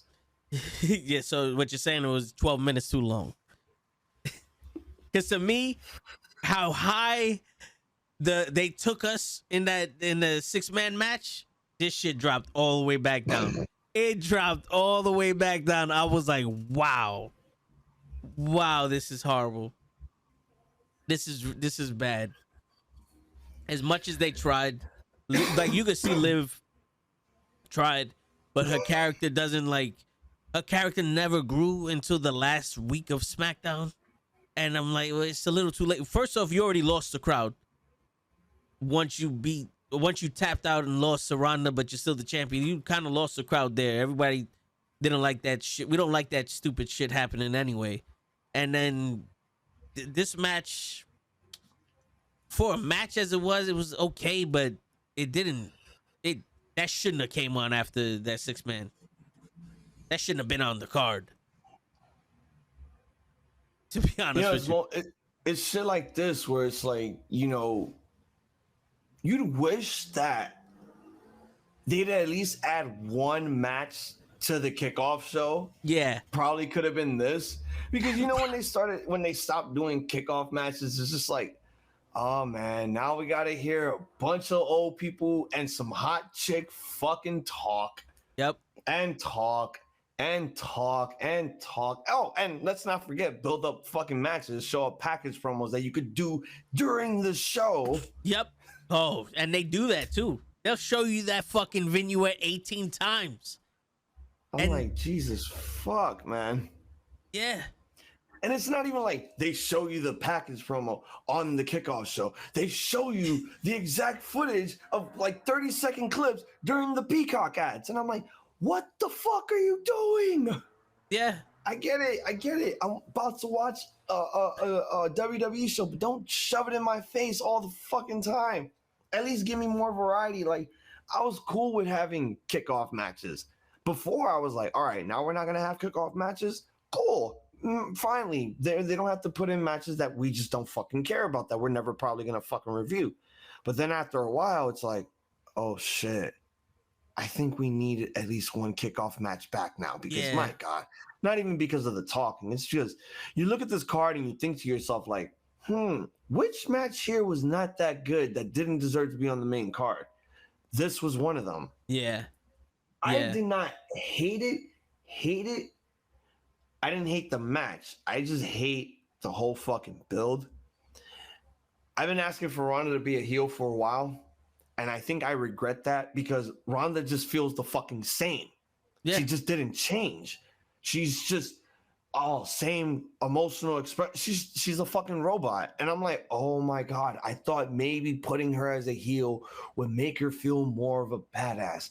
Turns out it still doesn't. Yeah. It still doesn't. She just says bitch a lot more now. First of all, I hated the spot with the bat. It was just like there was no selling with that bat whatsoever. And that's a bat, not a kendo stick. That's a bat. I get that the bat is a prop. It's not a real fucking wooden bat. It's not metal. It's plastic. But goddamn, Liv, you could have sold the shit. There was a moment where she jumped off the steel steps and then Ronda just whacked her with the bat like if she was Aaron Judge hitting a fucking home run. And I'm like, that didn't break your rib. You could have sold it. You could have sold that shit. I'm like, oh my God, it was just. Yeah, the biggest scar that happened to Liv was when Ronda smacked her with that black belt. Yeah, that was it. The biggest problem throughout this whole thing, it wasn't even the match. It was just the build. Yeah. I think Liv Morgan, honestly, no one was not really digging the title run. I don't think anyone was even expecting her to be one. I like when she won the title, I'm like, yes, awesome. Finally, something good, someone different, something fresh. But then the minute they started booking her, it was just get her off the mic. Get her off the mic. The minute she won the title, they started fucking up her thing. The SummerSlam match. With Ronda holding the championship and giving it to her, like if this is WrestleMania 6 and she beat you in a fair and square match and not just cashed it in. Like, you should have rolled out of the ring and let Liv have her fucking moment. You didn't need to be there. Then we had that stupid debacle on the SummerSlam match. And I like, yo, when me and my co-host TJ, we recapped it, we even said that like this was the beginning of the Ronda heel turn. Like, this is when it happened. Yeah. But then also it was like, why did it have to be this? I would have understood if Liv won by a fluke without her tapping, like grabbing the tights during a roll-up pin. I would have understood that. Yeah. Then having Ronda turn. I don't know. And then the whole thing with Shayna, I'm like, ay, Dio mio, why in the fuck are we getting her involved? For her to actually beat her clean, that was the most non-believable match I've ever seen. That was, my God. I don't even want to say this because this might feel like I'm an asshole, but I kind of like Sable winning the women's title better than how Liv won this match. No, it makes sense. With Shayna Baszler. Because there's no character growth there either. There was none. It's like, again, you should have never had her talk. All you should have done was had her compete and compete and compete. Yeah. Get her to win matches, get her to lose some matches, build a story. I understand what you were trying to do. Basically, they were still trying to make her feel like the fucking underdog. Yep. Even when she was the champion, I'm like, that's not how that works. Yeah. She shouldn't be the underdog anymore. Yeah. She completed her fucking goal.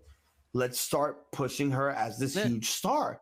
And they didn't do that. And that's the crazy shit. Like, we backed her organically. So we already have a story for her in our mind. She's the one that deserves it because of the hard work she's doing and all that other shit. And then when you pull that whole like, oh, I'm the underdog, I'm not good enough to be here, and I don't believe in myself, and it's like, wait a minute, we believed in you, so fuck us. Then I also say this because this could also possibly be true. This is Liv's first ever championship reign. Okay, you win the title the first time. This is your first championship is testing the waters to see how far you could go, not just as a champion, but as a superstar, as a main eventer. And I think Liv failed that test because the crowd was really not digging it. When she won the title, people were so happy, they were praised. But after the SummerSlam match, it just fell down. it fell down because at this point, Liv Morgan did not feel believable anymore. She just felt more like a fluke champion. She was more as like she's the paper and the championship was the paperweight to her. Yeah. And the championship was holding her down. Yep. And I think her moving to SmackDown really hurt her also. That too, because I believe she was better off on Raw than going to SmackDown. Yeah. And that's another problem too. Like, you know, when you have a certain person from that brand win the Money in the Bank, I get it. You can cash in on whatever championship, anything goes. But for fuck's sake, keep the girl on the show that she was in. I mean, you could have had her at least like hold on to the briefcase for a while until someone that, you know, probably no one didn't really give a fuck about won the women's championship just for her to cash in on. Yep. Yo, not for nothing. Imagine if, let's say, Liv Morgan cashed in the Money in the Bank on SummerSlam, and that whole shit happened where Ronda had the champion or whoever in that submission, and right before she gets counted 3, that person taps out. But Ronda's counted 3 already. So that person's the champion. Ronda snaps, fucks her up. Liv Morgan comes out, cashes in the Money in the Bank. Liv Morgan's the champion now. Now we get the whole Ronda's going to take her aggressions out on Liv because you took my title and she wasn't even the champion. It's one of those. We didn't get 4 matches of them wrestling each other. And still, no matter how much you stand up to Ronda, you're going to show that you ain't shit. It's like, you know, like, how did we just have a brawl on SmackDown between both of you guys? You're not afraid of Ronda, and then the match starts. I see fear in your eyes, and Ronda's treating you like a little child. That don't make sense. Man. And then that fucking ending, that whole fucking ending, her getting choked out, armbarred, and she's just smiling maniacally, laughing. I'm just like, what the fuck? For a second, I thought she was literally corpsing on live streaming. I'm like, what in the fuck are you doing? You should be selling this shit. Why are you smiling and giggling like you're like if this is your biggest fantasy, Ronda's sitting on your face? Yeah. I was so lost. And then all of a sudden, like an hour into the pay-per-view, they released that fucking exclusive digital media footage of her backstage sitting inside of a locker in complete darkness with some oh my god. Yeah, I didn't get that part either. But yeah, that was the first dip in the roller coaster of Extreme Rules. Like the 6-man tag bring us up to the top, and this shit just went straight down. And you know, the next match also kind of picked up a bit, but also fell down at the end because I hated the fucking end. And that's the strap match between Karrion Kross and Drew McIntyre. This was 10 minutes and 20 seconds. I felt like it did not need to be a strap match. You know, like I didn't see the purpose. Like they didn't utilize it that well. Like they're smacking each other, but to me this felt like Drew isn't the guy to build someone on. That's all. They needed a gimmick. That's all. That's all it is. That's the only. They just needed a gimmick. No, I know right. They needed a certain type of match. But I'm saying like this shows like Drew isn't the guy that you can build a superstar off of. Because this did not help Cross out at all.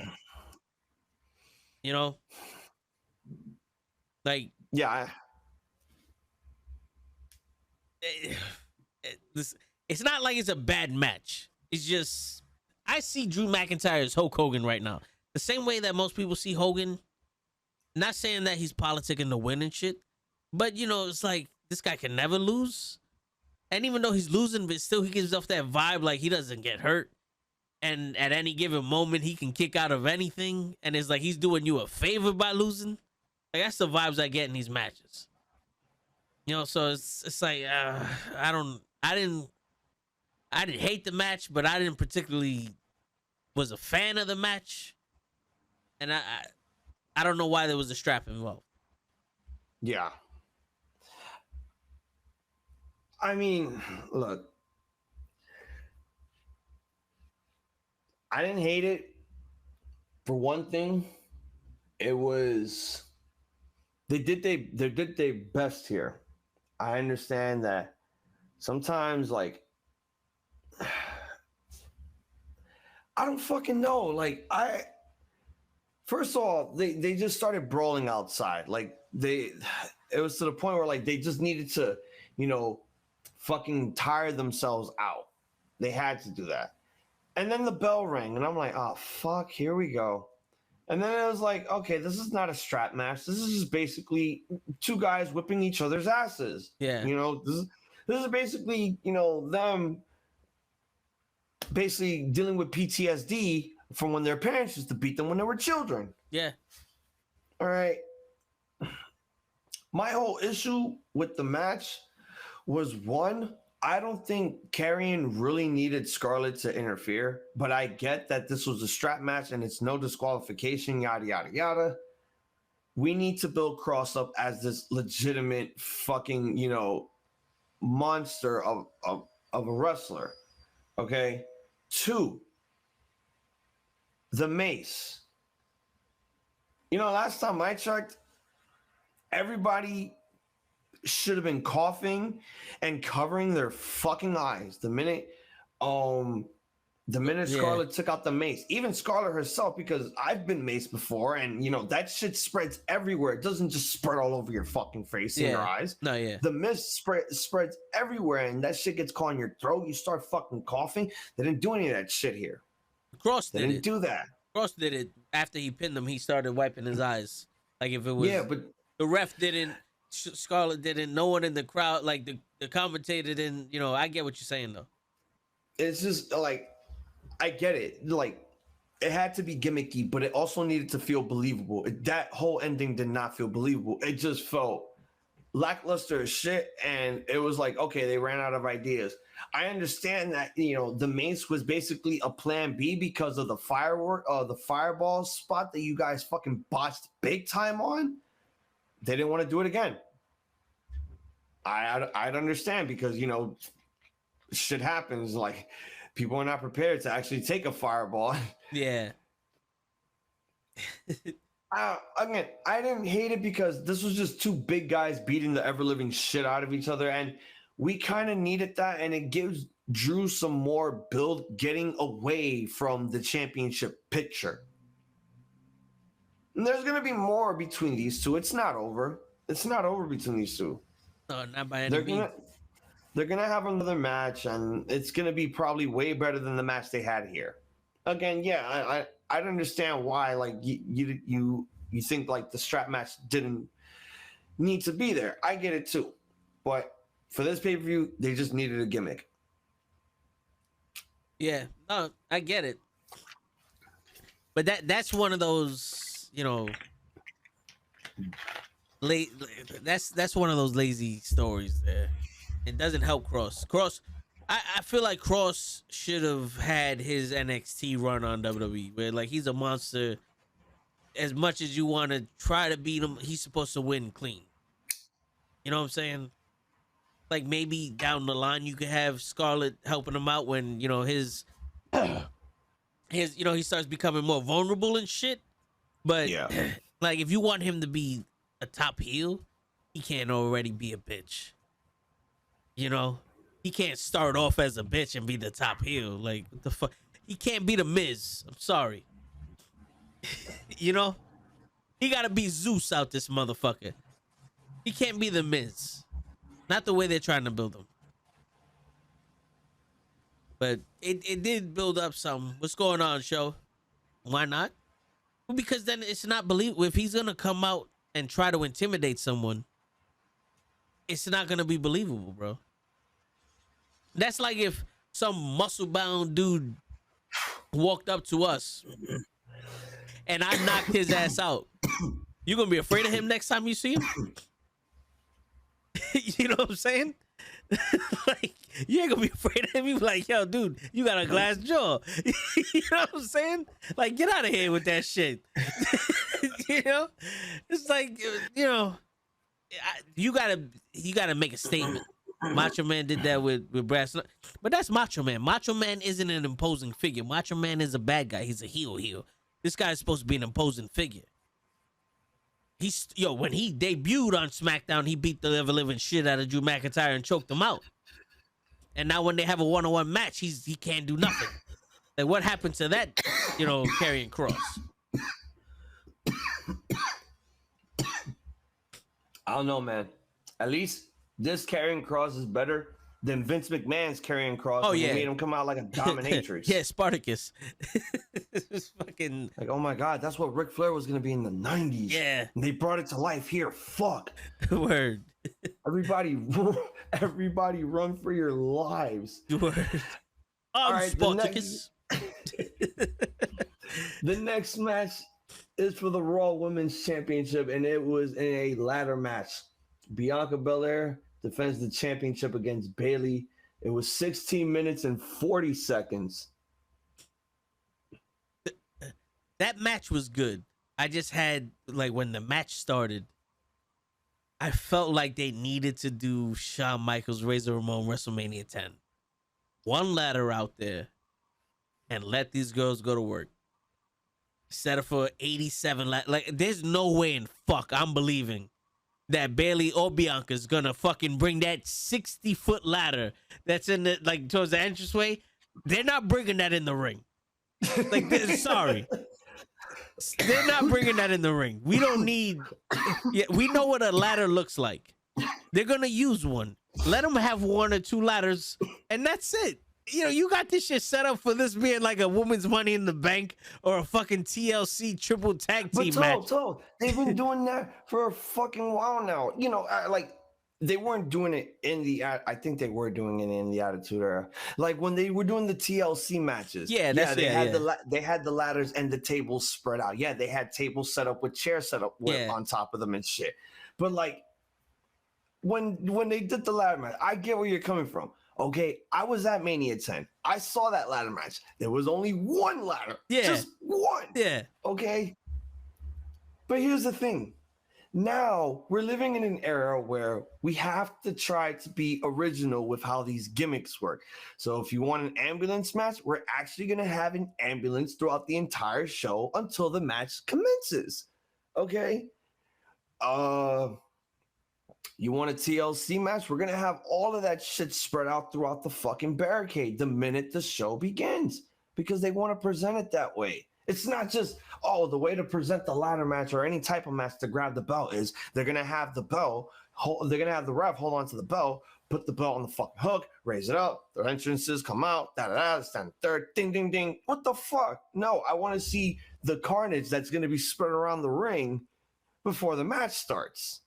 That's why I was like, okay, I like the fact that, there's ladders out here because number one, how long does it take for these fucking assholes to get a ladder from under the ring? That is true. That is true. Because they don't know where it's at. Especially it's not even like where it's at because everyone knows where it's at. Like the men can get it out quick when it comes to a certain ladder. Yeah, but the women, it's like, I'm not trying to be like, a dick and shit, but we saw the struggle they had, but they were lifting up the ladder in the wrong spot. They were lifting up at the end where all the leverage is not, it doesn't favor them. That's what I'm saying. You want to cut some time for everyone to start doing crazy spots and shit, right? So take all the time that you were going to do to get the fucking ladder out of the ring, get it out before you fucking do the match. And I'm happy that they do that shit. Well, they could have had one ladder in the walkway. They do that also. They have a few ladders in the walkway, walking down the aisle. Yeah. But I was like, this doesn't look like two people are going to be in this match. This looks like we're going to get a Royal Rumble ladder match. Yeah, because what you saw there. Yeah, and this is the first women's one-on-one ladder match. That too. I forgot. So I was like, I think this doesn't need to be listen. This is not sexist, but I do believe that if you're gonna do something for the women, cater it to the women. You know what I'm saying? You don't see women bodybuilders out there fucking bench pressing thousands of pounds. They do what they can. They have their own records. You know what I'm saying? Like there aren't women track stars trying to beat Usain Bolt. You know, like they can have their own special. I'm not saying make the ladder pink. You know what I'm saying? But drop that belt to where it used to be, and let's get a normal size ladder that they can manipulate. Yeah. And that way we don't have to worry about the botches of spending 5 minutes trying to get the ladder to be extended and push the shit in the middle down and moving it over and all that other stuff.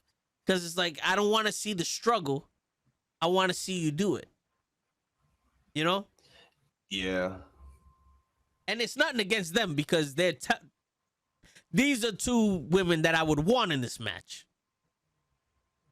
It's just, you saw what they did with that little, like the real life ladder that everyone else uses when she did the TKO with Bailey on it. The KOD. Yeah, the KOD when she did that with Bailey on it. That was awesome. So you could have did that with a ladder you can actually move. Mm-hmm. You know what I'm saying? But other than that, those are the two biggest moments throughout that ladder match. Bianca KOD's EO and Dakota at the same time. Yes. And then Bailey gets KOD with a sick bump with the ladder on, like laying on top of her. Boom, that shit had to hurt like hell too. Oh yeah, I thought she busted her face open. And the same thing with Bianca. I'm like, yo, because she the ladder landed on her ankles. And I'm like, oh shit, that had to hurt like hell too. I'm like, fuck. Yeah. My biggest issue with this match though was, to me, the wrong woman won. I really thought for a second that they were going to go with Bailey, but just like how I thought they were going to go with Io and Dakota to fucking win the WWE Women's Tag Team Championships in the finals of that tournament, they didn't do that. They gave it to Raquel and Aaliyah just for them to lose it at the pay-per-view. I thought maybe, okay, since we're going back to a rivalry that was never finished because Bailey got injured on SmackDown while they were doing their fucking feud, we do it here. We finally give Bailey the belt after being gone for so long, since that was obviously the original plan from when they were supposed to have the I Quit match before Bailey got injured. And they didn't do that here. They didn't give her the belt. And I'm just like, why? So I'm thinking to myself, okay, now we got to wait till what, next pay-per-view for her to actually win it? At that point, it's like, it just feels too little too late. Yeah, but it might not even be the next pay-per-view, because the next pay-per-view besides the Saudi Arabia shit would be War Games. And if you got Damage Control and then you're going to do a women's War Game. If they do a women's War Games, most likely Bailey's going to win the belt at the fucking Saudi show. And I don't like the whole don't win it here, win it there shit. For that, don't have the match then Extreme Rules. I just don't like that. That's possibly going to be the fucking outcome because it's huge money there. Yeah. That, maybe the title is going to be switched in Saudi Arabia. And that way Bailey get a win. And that's the problem. Like a lot of people were saying this about Damage Control. Like, ever since they've been losing big matches, it's like the minute they win the big matches after a month later, it just feels lackluster. It just feels as if people are just saying that like Triple H does not know how to book Damage Control correctly here. I don't want to be one of those guys that agrees with them, because I like Damage Control. I like the women that are on this faction, and more importantly, we need a women's faction in this company, in the main roster. Yeah. The fuck? Yeah. Not for nothing, I'm not too mad that Bianca Belair won, because like I said last week when we did the review for it, I don't think this is a match someone could lose. You know what I'm saying? Like, this is a match that both of them can win, and it was hard to pick who would be champion. But with Bailey winning the title, it does give Bianca Belair the chance to chase it. And we all love her as chasing the championship.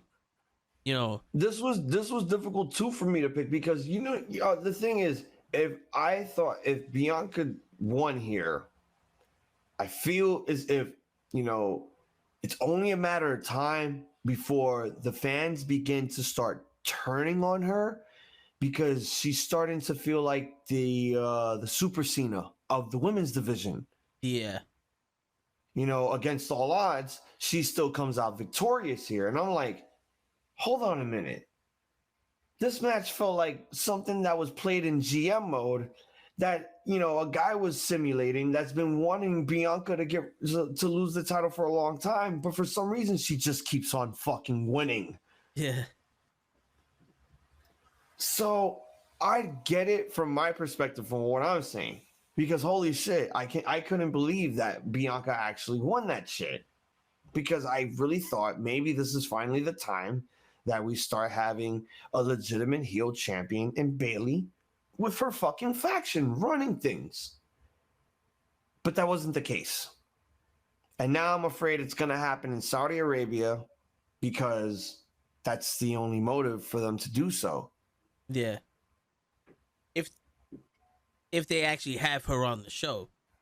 No, Bayley's been on the show a couple of times.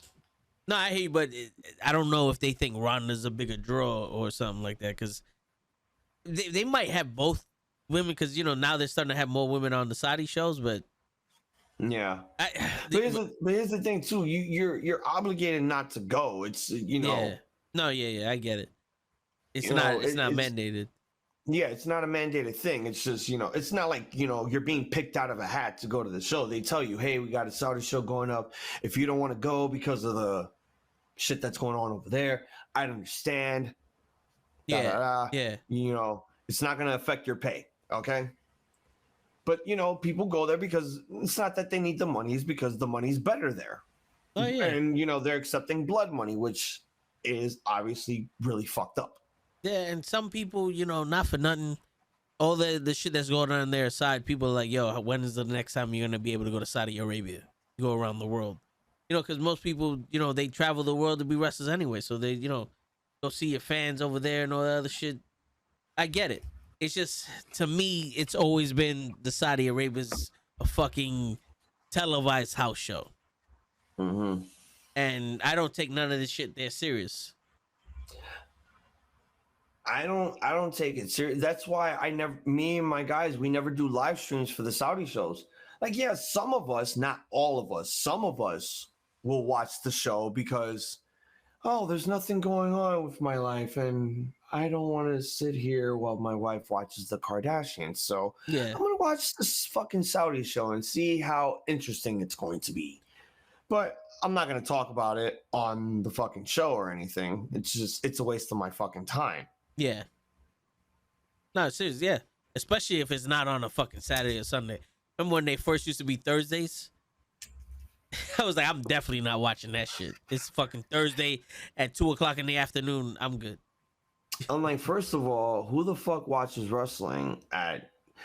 I understand if this was the 80s or the 70s, but who the fuck is watching wrestling at noon to 2 p.m. in the afternoon on a fucking weekend? Yeah. Who? Did anyone watch Saturday Morning Slam when it was on the CW after like anime shows? I didn't. No. Why the fuck was it on? Word. Word. I remember they had the wrestling on Sunday morning, and it was just like Bean Gene talking about wrestling and going, I don't need to talk about wire. Yeah, I don't need to see this shit. I saw it already. What the fuck am I gonna watch somebody talking about what happened? I saw it. The Confidential show was like my favorite show indeed. Yeah. I actually accepted that because it was like they did it on Sunday nights, and it was very good for what it was because it showed you behind the scenes stuff that, you know, everyone was trying to know during the internet back then, but they kept it all hush hush still. Yep. But now it's like, yo, behind the scenes stuff is just everywhere. Nah, yeah, it is. It's true.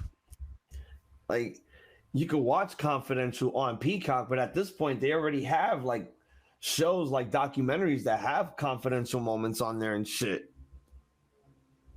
Yeah, especially you remember Breaking Ground? It was on the network. It was only one season of it. This is when I saw it. That was I think Apollo Crews was on the show at the time, but I wasn't like a big fan of it. it wasn't like, oh, I have the WWE Network, so I'm just gonna watch everything that's on here. Like, Yeah. I didn't watch all of the product that they had on there because I'm like, okay, now you're just putting out way too much shit for me to watch. Seriously. Like, I'm just here to watch all the wrestling that I didn't get the opportunity to watch all these fucking years ago. So here's my shot. Okay, I get to watch WCW pay-per-views that I didn't get to see. World class, AWA stuff. Come on, man. Yeah, no, I don't want to watch Legends House. Even I watched it though. It was just one of those. I thought it was enjoyable, but yeah, being able to see like the backstage shit is dope. But it's also backstage shit that's part of the story, or it's a show still. You know, certain backstage shit we don't need to see.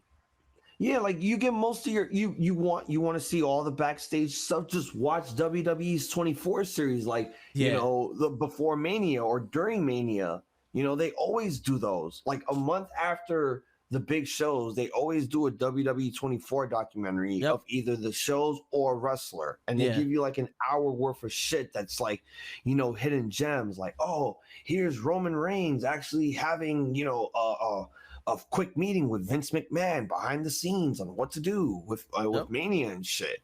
Or you see him talking to the Undertaker, and the Undertaker shaking his hand is like, that this too. is, you know, that's dope. Like, I remember when the Warrior came back and they showed him and Hogan like reconciling and shit. You know what I'm saying? It's like, that's dope to see, because you know, if you're a fan of any one of them, you know the history between them.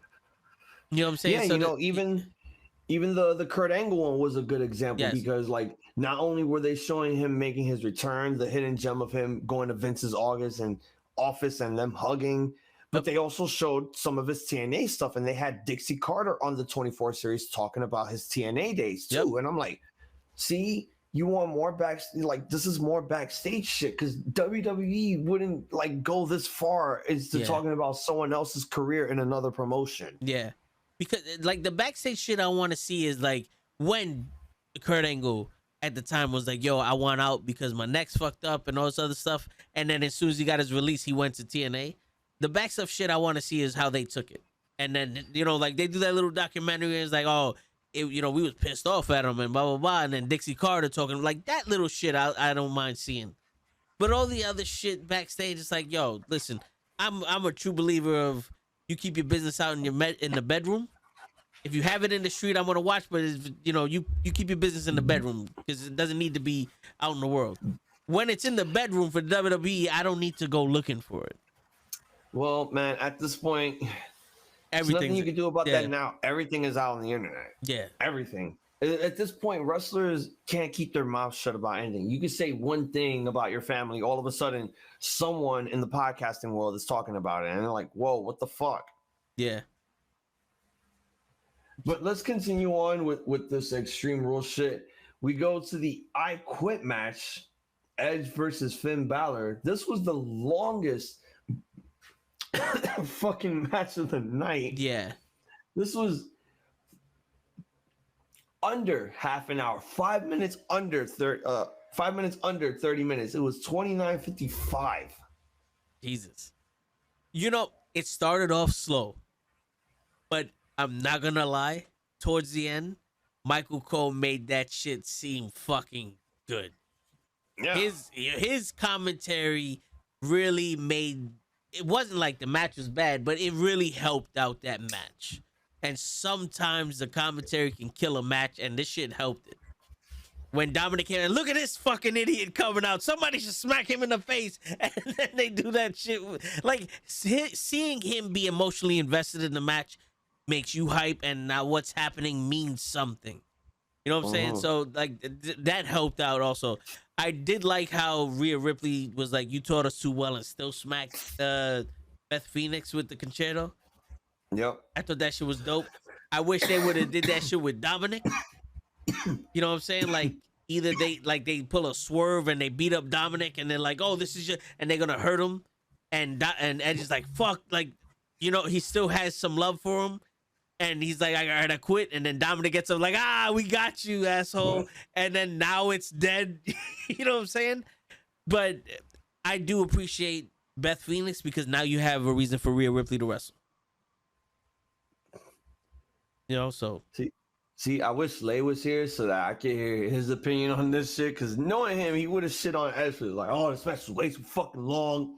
It was boring. But then it picked up at the end. But then it was just like, damn, this is how they're gonna make Edge quit with this bullshit. I'm just like, oh man, it's just storytelling. I know you're not an Edge head like I am, but fuck. yeah, Yes, I will admit this match was way too fucking long, and I fucking hate that. But there's a reason for why this match needs to be long. It's the first time that we're seeing Finn Balor actually take on Edge. This was a dream match. Edge has been going for 9 fucking years. Yeah. So you have like Edge at that point is making up for all the time that he's fucking lost within those 9 years. Like, yeah, I'll admit I fucking hated the last man standing match that he had with Orton because that shit was way too fucking long. 40 minutes, way too long. Yeah. I was just baffled because I'm like, there's no way we're gonna still keep going with this while there's no fucking crowd. I hated that. Like, I'd understand if there was a crowd there, you want to go 40 minutes, but with no crowd, you want to go 40 minutes, all because it's Mania. I don't think it needed that. Not one bit. But I don't think this match needed this much time. But I'd understand why, because again, 9 years has been gone. He's making up for all the time that he's lost. So he's doing all these lengthy matches to tell a story. And I like the fact that, like, they fought all over the fucking arena throughout the match too, because everyone just either fights either in the ring or outside of the ring. Like, nowhere going outside of the barricades. That's it. Maybe sometimes to the stage or two, but going not like all over the arena, but going towards the crowd, like up into the rafters and shit, and then coming back down. I appreciated that. And I think we needed stuff like that to be paced out in order for all the fuck shit to happen at the end. You know, when Finn Balor's about to say, here comes his fucking people. They show up, they interfere, they do what they have to do. Here comes Rey Mysterio, because at this point, when are we ever going to see a father whip his fucking son's ass in WWE? Word. Like, I'm just waiting. Like, that should have been the strap match. Rey versus Dom, father versus son. Father will finally whip his son's ass for betraying him. Yeah, I agree with you 100%. That would have been dope. That should, like, and it shouldn't even be called a strap match. It should be called a whipping your fucking son's ass match. Word. Because I'm about to whip my boy's ass. So I'm like, seriously, they should have added that on the card. But with all that shit, like, I'm so sick and tired of this whole nonsense with Rey not hitting his son. My man, he turned on you. Hit him. Like, I understand that he was a child. It was okay to whip his ass as a child because he had an F on his report card. But my man, he's 21. At this point, Child Protective Services is not going to be protecting him forever. You can whip his ass, kayfabe or non-kayfabe, in a wrestling show. Just do it. I'm sick and tired of the tedious moments where it's like, you're not going to lay your hands on him, so your son has to hit you. Like, fuck off. Enough with your bullshit. Enough with your fake ass crying, because the last time I checked, this man cannot cry on cue. No. He cannot. He can't cry on cue for shit. At this point, the next time you show up, Rey, you just need to hit your son. Hit your son so that, like, just fucking do it. Do it. And not for nothing, coming from a fucking Hispanic family, you smacked your kids. I can understand if this was like a white family doing this shit, but you know, come on, Rey. Come on, Rey. You know you got that, cocotazo. If you're black, Hispanic, or Latino, you know the deal. Yeah, you turn the fucking radio up so that the neighbors won't hear, and then you whip your son and daughter's fucking ass for acting bad in school. And where's the other shit? Rey's old school. Dominic's hanging around with people that are bad influences. Where's fucking Rey just running out there beating the shit out of these guys? On some leave my son alone. You know, like, this is a little bit too light. The Rey Dominic aspect, even though Dominic can't talk without fucking laughing, but still. It's a little, I get it. That would have been awesome to have a strap match, father-son strap match. Because at one point, we're starting to get to that point where it's like, all right, this shit is being dragged out too much. Can we make Dom look more like the Judgment Day instead of looking like a waiter at your local fucking diner? Like, this is embarrassing. Damian Priest lent them some clothes.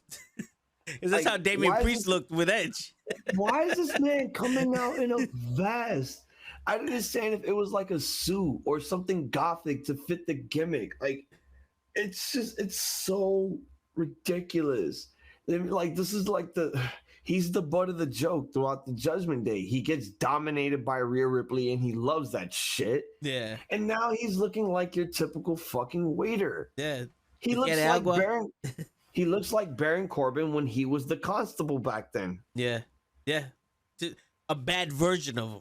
Because at least Baron Corbin, his vest was looking pretty expensive. You know, he looked like he had some style. Yeah, because he switched his vest. They didn't switch this shit at all. They just kept it the same. Look, I with that poor ass excuse of an Eddie mullet. And then the ending with Beth Phoenix showing up. Yeah. And then this is what I started to tell myself. Okay, Saudi Arabia mixed tag match. Damian Priest or Rhea Ripley or Finn Balor and Rhea Ripley taking on Edge and Beth Phoenix because of what happened at the end. You know, I get that when your significant other gets involved, that's like the ultimate.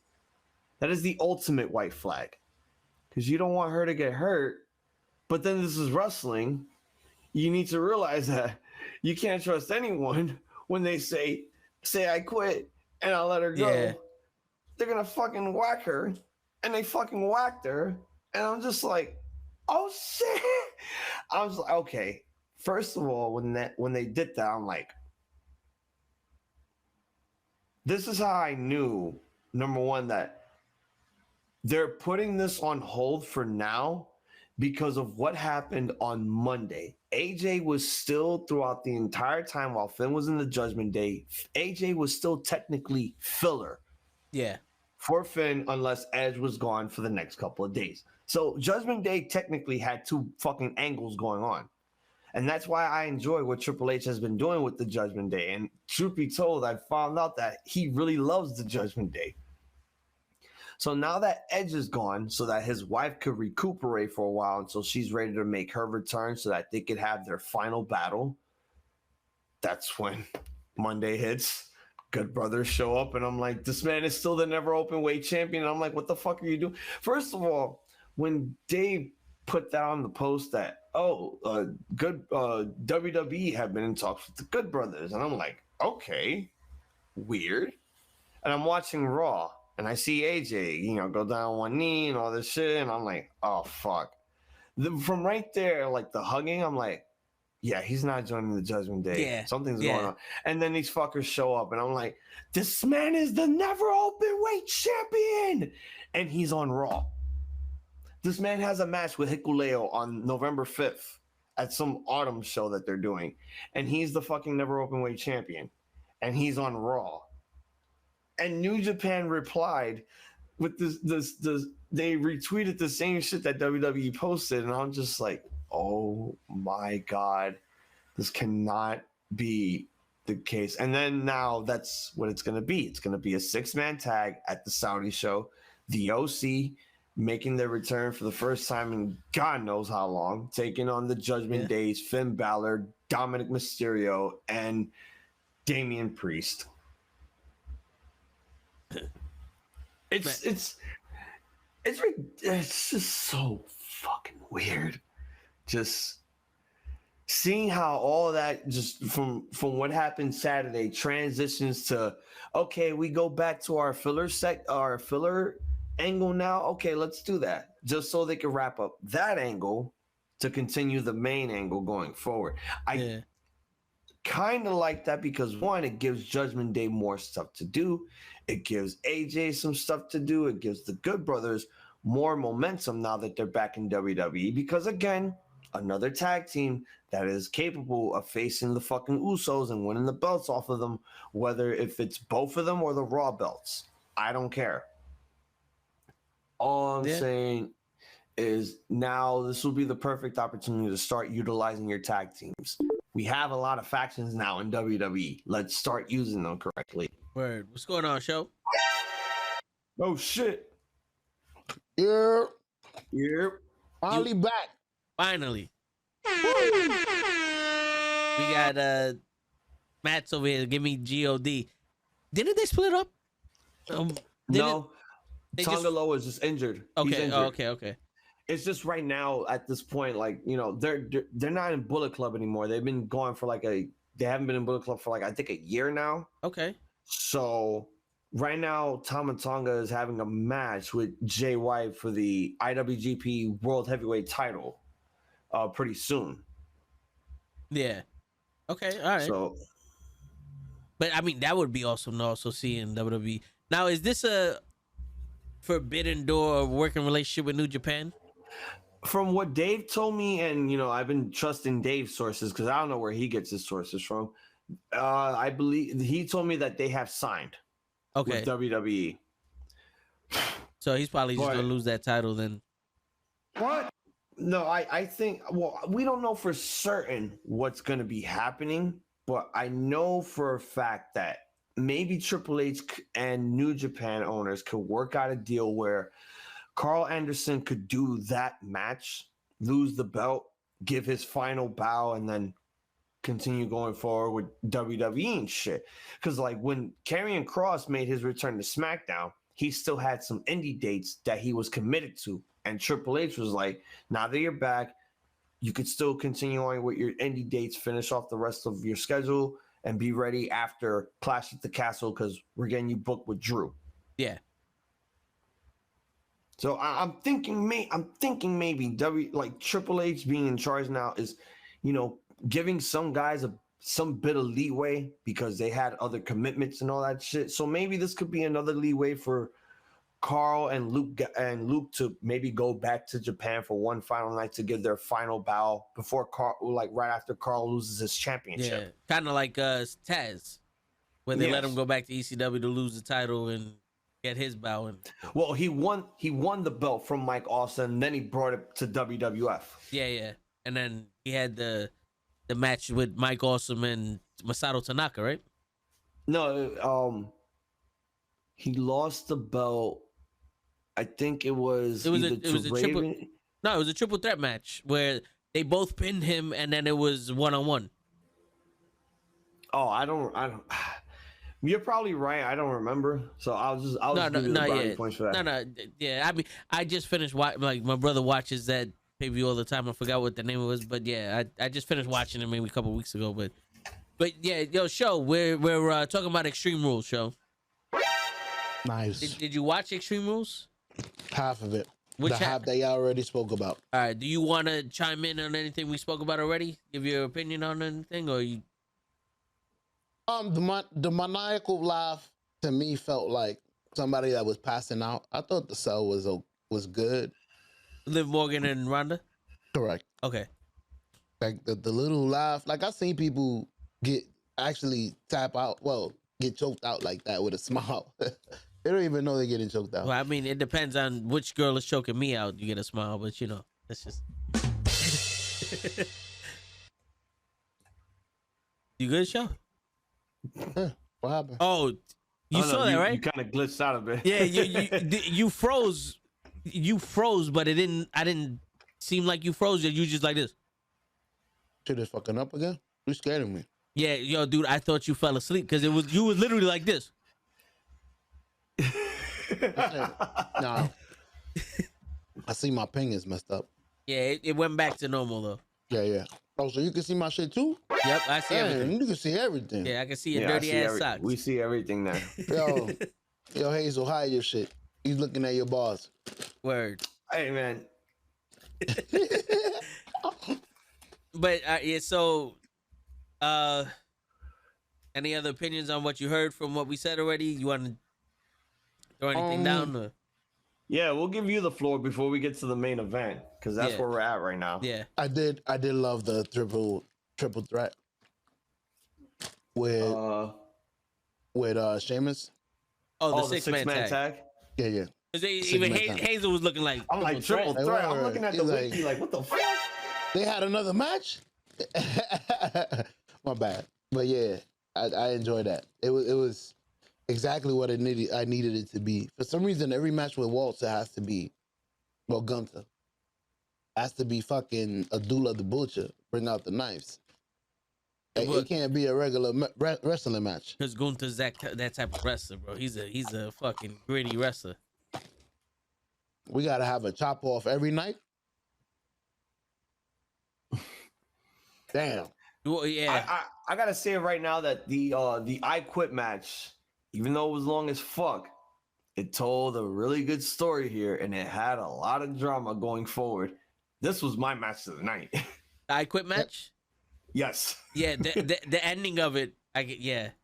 Michael Cole really did some work. I don't care about the ending. I think there was just a lot of psychology going on between Edge and Finn. The problem is when you're doing I Quit match and you have a ref holding on to the mic, sometimes you could hear these guys talking spots, and I'm like, fuck, I don't want to. Yeah. Like, ref, go away. But like when I mean the ending, I meant like the second half. Once Michael Cole turned up his commentary excitement, that match picked up for me, because at one point it was just a regular match. It was like, all right, this is paint by numbers, and then it got to the, all right, now everybody, the show starts. Yeah. Yo, who won that match? I didn't see that. Finn. Yeah, so they they held down Edge, and they watched Rhea Ripley concerto Beth, but right before she could do it, Edge quit so she would stop, and she goes, "You taught us so well," and she concertoed Beth Phoenix. The shit out of her anyways. Yeah. Fuck out of it. Which was probably the second biggest shock of the night, next to what we're gonna talk about after that fucking fight pit match. Yeah. Which, did you see the fight pit match, show? I haven't. After the second match, I didn't really see anything. Okay. So everything y'all gonna tell me is gonna be filling me in, and I'm gonna be reacting to it live. All right. All right. So the fight pit match. You want to run us down on that one, Hazel? The fight pit match was Seth Rollins taking on Matt Riddle with special guest referee UFC fighter Daniel Cormier. It was 16 minutes and 35 seconds. Fair.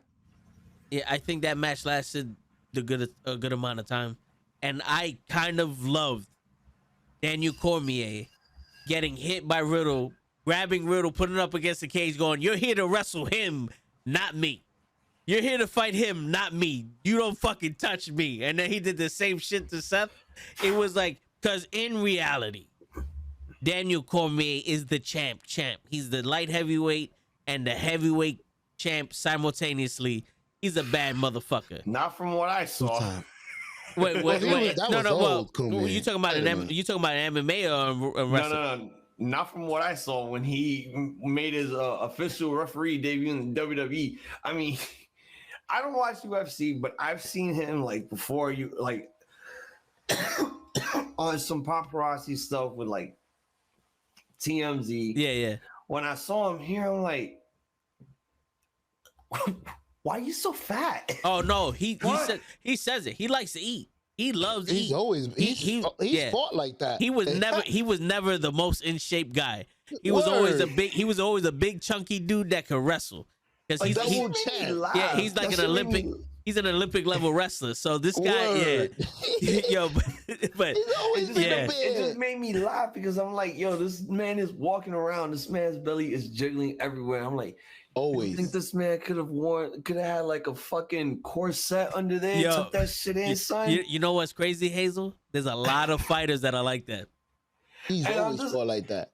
And again, I'm not big on UFC. No, yeah, like, I get it. Yeah, that shit is fake as hell. Also, like, none of the fights are interesting. Wait a minute. Well, nowadays the UFC is basically who's popular. We'll throw them in there in the main event. No, it's like how much money are we willing to pay you to lay the fuck down? That's how I see it. Because it's like, oh my god, this is ridiculous. But wait a minute, boxing, I could see that. Word, I was gonna say, who got paid to lay down in UFC? To get dropped, like There've been This fights is where real it's shit. Like this I ain't know- no I real know- little punches. I know this shit is real, but there be moments where it's like, I came here to see a fight, not a fight that just lasts one fucking round. Like, Yeah. Yeah, don't knock it's him out moments so like quickly. it's moments like that. Yeah, because it's moments like that where I start telling myself, all right, how much did they pay that guy just to lay down real quick? How much? Just how much? Because my man's, I give UFC fighters a lot of credibility. Like they put their fucking heads and their fucking health on the fucking line because they're hitting each other for real. Yeah. But it's also like, were you willing to get paid like an extra $100,000 to lay down within the first round? That was so bizarre. I came here to watch a fight, not something that could last 20 seconds in the bedroom like Goldberg matches. There are some fights that are like, what's going on here? You know what I'm saying? Like this ain't like when Cowboy Bob Donald Cerrone lost to Conor McGregor. I was on some. Wait a minute, that's not Donald Cerrone. You start scratching your head on shit like that because it's like, really? On the first round? What? No. I'm not buying that. Not one bit. Yeah. Fuck out of here. So you don't think that was the real Alvarez either? I don't know. I don't watch UFC like some other guys do. No. I mean, told. Because I know you told me when he fought Alvarez and he knocked him out. Or even Aldo. Well, you thought that was fake? No, I didn't think that was fake. The thing with fighting, most people are familiar with. 90% of the fight happens outside of the cage, and McGregor won that fight from Aldo way before that fight started because he already got in Aldo's head. So that 5-second punch, I knew for a fact Aldo was not laying down for nobody. And you know this because he never got another shot. Nope. That was one of those. That was one. You know that motherfucker that when you play a game or when somebody does some shit to you and they run away and you can't get your get back. That was McGregor. He knocked out Jose Aldo and said, "No, I'm out. I'm gonna go to another division. We're not doing this rematch shit." One lucky Street Fighter game when you beat your big brother by mistake. Yep, and you turn off the system and run out. My nigga, I'm good. Yeah. Yo, nah, we playing again. Nah, we good. You unplug the system, turn off the TV, it's time to go to sleep. It's 5 in the afternoon, it's time to go to sleep. Mama, he don't want to go to school. He don't want to go to bed. Fuck out of here, nigga. And then while you in bed sleeping, I bust your ass, nigga. Word, that's what it was. But the fight pit match. Back to this match. Go ahead. Go ahead, so finish. My bad. No, yeah. All right, so everyone knows I'm not a big fan of Riddle. And that's mostly because I don't like the way they shove people down. Like, he's always in the main. It doesn't fit me right, and I don't like the stoner shit, the fake RVD shit. But that match with Rollins, what do you mean? Seth Rollins came out as RVD. No, I mean just his he's always high. Trying to be the surfer. With that? No, trying to be the surfer dude and all that other shit. It's like, it's not my cup of tea. You know what I'm saying? But the match he had with Rollins, I think that was a good fucking match. I think it was a good. I can't even say I didn't like the ending, but I didn't like the fact that Seth Rollins became the United States Championship off of that shit. What's going on, Joseph? You know what I'm saying? Like, I don't know how Seth Rollins lost that match and then got a United States title shot the next day, but I thought it was a good match. I don't know where it's bringing Riddle, but I thought it was a good match. Now, during the time when NXT was actually relevant and was actually competitive, I was never doing the NXT recaps or the live shows and shit. My other crew did that shit. The Banter Club boys, they always did that stuff along with Dynamite. Yeah. So they got to experience the fight pit match twice. I wasn't watching NXT at the time because I was more focused on either AEW or I had to deal with marital issues. So this was the first time that I'm actually, watching this shit live, debuting on the main roster, which again, bravo, Paul Levesque. You did something original here. You brought something from developmental into the main roster that is, pretty exciting for the fans to see, but also to end a fucking blood feud. Yeah. Because honestly, this was, and I understand completely why this match had to be the main event, because this was the biggest feud that they've been building on for a hot minute now. I think this has been going on since like fucking SummerSlam, I believe. Before SummerSlam, because they didn't get actually a chance to fight SummerSlam. Yeah. Their first match, I think, together was supposed to be SummerSlam. Yeah, and then they had the match at Clash at the Castle. So yeah, they had their little build there, and they were continuing that build, and then that build got pretty work shooty, bringing up families. Yeah, Sev's baby, bringing up the fact that Riddle can't see his kids, and I'm like, okay, this is interesting. I want more of this. And then they kept giving us more and more and more. And I'm like, okay, how low can you go at this point? You're bringing up the fact that this man's like still in court fighting to get custody of his children. What the fuck, Seth? This is basically shit that should be said on Twitter, not on fucking live TV. Yeah. Okay. But then again, like we talked about, Joe, shit like that adds just way more toxicity onto the fucking internet. It just gets spread like wildfire, and then people start retweeting and retweeting and retweeting, and then to the point where now it doesn't even get worky anymore. It just gets shooty. I'm gonna fight you backstage now before we even do things in the ring. And it also didn't help that right after Rollins said that shit, it's like, oh, where's your wife? Oh, she left your bitch ass.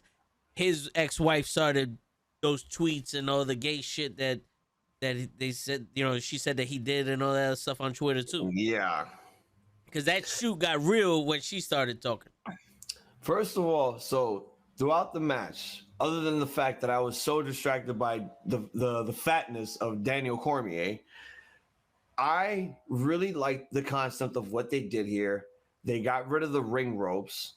They had a little ledge on the cage for guys to fight at and shit. Yeah. And I like the fact that it was basically MMA style rules. You could only win via submission, or you cannot get up, or you can't get up from the count of 10, which I really enjoyed. I liked all the spots that they did at the top. Seth Rollins doing the buckle bomb onto Riddle on the cage. That was scary because, like sooner or later, those things could have broke and Matt Riddle could have fallen off the fucking cage. Yep. The RKO on there. And then, Riddle doing the floating bro off the top of that ledge. That shit was insane. For him to actually finish the match holding on to a triangle choke while Seth Rollins was trying to fight it off, that was perfect. I like the little tidbit altercation that these two men had with Cormier. Like, I saw that Riddle clocked Cormier with his elbow and shit, and he took a shot at that. I'm like, oh fuck, I'm guessing Cormier about to swing at somebody now. Yeah. But no, he played it cool. He called it right down the middle. I'm like, okay. My first thing was, where's Brock? I'm waiting on Brock now, right? Because the match is over. I'm waiting for Brock. But then I'm realizing, oh shit, there was supposed to be something else coming also. And once you see Cormier and Riddle standing in front of the stage, you see the graphic for Extreme Rules, the end credits play up. All of a sudden, it just became NXT again. Lights go out. Whole world in his hands. You see fucking Huskus the Pig Boy. What up, Blake? You see fucking Mercy the Buzzard. You see Rambling Rabbit. You see Sister Abigail. You see Michael Cole running away for dear life because of the burnt Fiend mask. Yep. Then you see the Fiend. Lights go out again. There's a fucking door. The door opens. Lights outside the door. That was an homage to Brody Lee making his AEW debut, which I thought was fucking cool. Yep. Lights go out again. Weird shit starts happening. All of a sudden, there's the lantern. He's walking through the door. The man has a new mask. We don't know what that mask represents. But the crowd just wouldn't shut the fuck up. Word. Like, even when me and my guys were reacting to this, I was marking out hard. Like, I was freaking out. I was having goosebumps. I had chills because all this shit was happening. I'm like, holy fucking crap. This, like, the puppets were coming to life. We see the Firefly Funhouse just covered in dust and cobwebs and shit. All the puppets are dead. Yep. Because they've basically come to life in human form. And then there's Bray Wyatt unmasking himself. And that's when he says the words, "I'm here," turns off his lantern. The upside down Firefly shows up. Everyone marks the fuck out.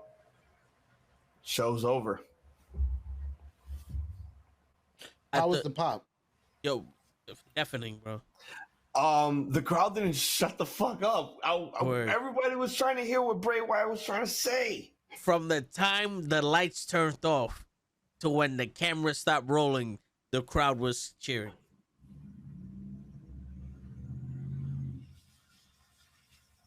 Damn. And like they were actually chanting "Holy shit!" and it was not censored. And I'm like, okay, they got away with that.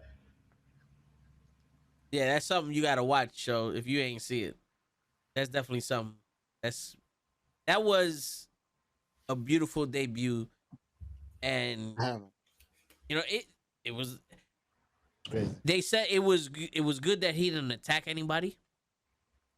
He just came back because I thought he was gonna attack Riddle, Rollins, because Rollins was still in the ring when the lights turned off. Sister Abigail, I would have loved it. But you know, Rollins would have rolled under the ring immediately. Yeah, the minute the lights went out. That was my theory also. So I thought for a second that like, okay, now we know what Riddle's next feud is gonna be. It's gonna be Bray Wyatt, because since Orton's not in the picture, he can go after Riddle as revenge for Orton for burning him and beating him at WrestleMania. yeah. But no, he's gonna be SmackDown exclusive. Yeah, and that's weird to me. Like, I understand him going after Roman Reigns, but I don't understand him going after Roman Reigns, because that's gonna kill Roman Reigns or the Fiend or Bray Wyatt. I don't even think that he's gonna be going after Roman. We don't even know what he's gonna be doing on SmackDown. We don't even know if Roman's gonna be there. Yeah, that's true. But based off of like his MO as the Fiend, he always went off of somebody he had history with. You know, so like, but him coming back as Bray Wyatt, now what? You have Legado del Fantasma there now, and then Hit Row. Like, where does he fit in on SmackDown? Because on Raw, I feel like it's a better fit because it's 3 hours. You know, like, unless because I can't write his story right now because it's not complete. Because we don't know if those other guys are a faction that he bring over, or if they were just there for one person. Well, we don't know. For the time being, when we watch SmackDown tomorrow, at this point, Bray Wyatt doesn't have to attack anyone. All he has to do is just show up and talk. Yeah. All he has to do right now at this point is build his character and build his motive. From the time when, I don't know, not even after. It will probably be after Survivor Series, because I know he's not going to be doing nothing there either. They're going to be building up the character so much that people are going to want to pay tickets just to see Bray Wyatt there talking or having one of his monsters show up and do something. Not just wrestle, interact with, anyone that's in the ring with Bray and all that shit, just to make it feel spooky, suspenseful, and all that other shit. Yeah. You could have Bray officially come back and wrestle at, like, I don't know, whatever pay-per-view you're going to do in December, which will probably be either TLC or something else. that would be the perfect time to start having, the Monsters and Bray feel like a legit powerhouse. It doesn't have to be in the main event spot. It could just be a mid Carter for the time being that, is willing to lay down for Bray. I can see that. But for the time being, he doesn't have to wrestle. All he has to do is just show up, whether if it's Firefly Funhouse stuff or whatever the fuck he's gonna be doing tomorrow. yeah, because he could talk without having to even step in the ring. So yeah, Lay said Cross. You want to see Bray versus Cross? I think you're gonna kill Cross. I think if Cross would have beat Drew McIntyre clean and definitively, that would have been something that I would have been interested in. But like Show said, you're gonna kill Cross. Now, if Cross joins them, that's something else. Ooh. Give it to somebody that we know could make Bray look good, but also can make Bray can make this person look good too, going into like the near future. I would say, I don't know. Let's start off with Ricochet. I didn't want to say Ricochet because I feel like we're just gonna feed Ricochet to everybody, but Ricochet is the go-to guy. They fed him to Gunther, so he is the guy that if you need somebody to throw in there, throw in the colognes. I mean, what the hell do you want to see? Bray Wyatt versus Dolph Ziggler? I'm like, no. I mean, not that everyone is tired of Ziggler, but it's like, Ziggler's worth more. What would be the motive there? They've never wrestled each other before. Yeah. Just like the same with Ricochet and Bray, except, Ricochet could fucking lay down for Bray Wyatt. Yeah. Bray Wyatt to defeat Brock Lesnar. I said it. What? Well, Brock Lesnar's having a feud with Bobby Lashley. Wyatt versus Dragon. Who? Ricky the Dragon Steamboat? Wait, Dragon off? Wait a minute. Is he on? Dragon? NXT Dragon off. Dragon? I think he's talking about Dragon off. Wait, no. Khaleesi from NXT, yeah. Wait, Okay, Khaleesi and the two dragons? I mean, no. You're gonna put that would be. You would have to put Dragon off on TV first, on SmackDown first. You'd have to put him on TV first, and I don't think that would be a perfect fit either. It has to be someone. It has to be someone that could most likely, have a good match with Bray. Not even though the story might be hokey, it could still look good for the opponent too. I say Ricochet because he could do all the high flying shit, but he could also, pull off the suspense like, oh shit, like Bray will get up instantly after he does like some sort of high flying move, and he'll get up. Ricochet will react to that shit quickly, and he'll get scared. Yeah. Now he's realizing he's dealing with some sort of like intricate force. I would have said LA Knight, but no, like that guy has so much potential. We don't want to destroy that. Yeah. You could, not for nothing. And this may seem a little weird, but thinking out of the box, you could have him go after the New Day. Yeah, but in order to do that, you would have to have Big E come back, and we don't know when he's gonna make his return. He's looking great. He's looking great. I'm hoping it's by WrestleMania. Like a Royal Rumble. I want my pie in the sky theory. If we're not getting Roman Reigns versus The Rock, is Big E wins the title from Roman Reigns at WrestleMania. Well, let's hope, because Cody's on his way back pretty soon. That would probably be the Royal Rumble. Yeah. Okay, so here's another one. I say Drew McIntyre versus Bray. Again? Drew could take the loss. It wouldn't be again. Haven't they fought before? Nah.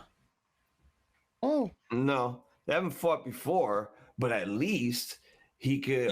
Drew could be a good powerhouse for the Fiend, like a really good opponent. Also, Drew carries around a sword.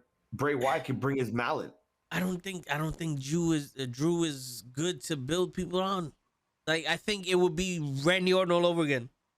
Yeah, but he doesn't have to win the match. He can just put people over. No, but it's not even about winning the match. It's this motherfucker doesn't sell. It's like Bray Wyatt's supposed to be this fucking supernatural guy, and we're gonna watch a match where Drew McIntyre is the fucking supernatural guy. It's like, how many times have we seen Drew McIntyre get fucked up and then still come out of nowhere and beat up 5 people? It's like, bro, you're not Jet Li in a fucking movie. Like, this has to be some kind of believable. Not once did I believe Karrion Kross could beat Drew McIntyre. There's not many people that I can see beat Drew McIntyre, especially after he beat fucking Brock Lesnar in 3 minutes. He did? Who what? In WrestleMania during the pandemic. How about that? Bray versus Brock. No, not Brock. Bray versus Goldberg. He could get his win back from Goldberg. There you go. There you go. That's what we need. I'm happy that you admitted it. We need Goldberg. That is the problem. I'm not saying that we need him, but we need him to come back and finally, lose to Bray Wyatt after that stupid debacle at the fucking Saudi show. Listen, I can see Goldberg. It may not be the best match you watch, but I can see Goldberg laying down for Bray. We were hoping that would happen at the fucking last show. Yeah, no, I hear you. Yes, but the rematch, I could see, because listen, if Goldberg were to fight Bray right now and go over, that would kill Bray Wyatt. Oh, he'll kill Goldberg. Okay, one more. You can't kill Goldberg. Yeah, I'm gonna answer your question. No, I'm saying Goldberg doesn't fucking die. Like he hasn't won a match since like 2019 or some shit. You can't kill a legend. Like you could kill Bray Wyatt. Bray Wyatt needs to build momentum. He's already riding high. Any little bump in the road is gonna Liv Morgan him. Liv Morgan. One little thing, one little tap out. Yeah. Once we finish this subject, Ashley, he'll answer your question about the New Day. Yeah, I saw that. All right, so how about Bray versus Cody? Ooh, that's something I can see. But Cody's gonna have to give up his whole shit up. I mean, he's gonna have to. I mean, whoa. Here's the thing: when Cody comes back, we don't know for certain where he's gonna be. He can go to fucking SmackDown or he can go to Raw. At this point, Raw is already at its full capacity with its people. So I don't know if Cody's gonna be exclusive to Raw or something else. The only reason why I say Cody is because they faced each other once as like when he was Bray Wyatt, but there was no story there. Now there is because Cody's on a quest to become the WWE champion. And Bray wants to do everything in his power. Not for him to become the champion. He wants to do everything in his power to stop Cody from becoming the champion. No, yeah. Builds up from there. Anyone but plays mind games with Cody. You have one of the fucking monsters go in Cody's house and, probably choke Brandy out and they kidnap his daughter and shit. Get the storyline raving with ratings and shit. Make it TV 14 if you want to do all that shit. Yeah. See, here's the problem. Like, the reason why that's cool is because Cody, 1, stays the fuck away from the world title.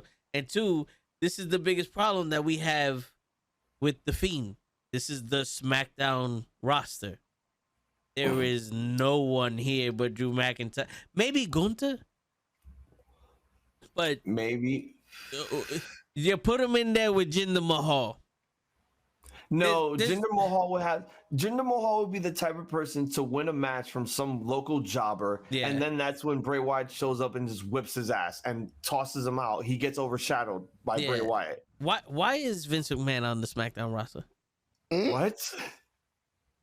You're supposed to be gone from the company. It was me. Yeah.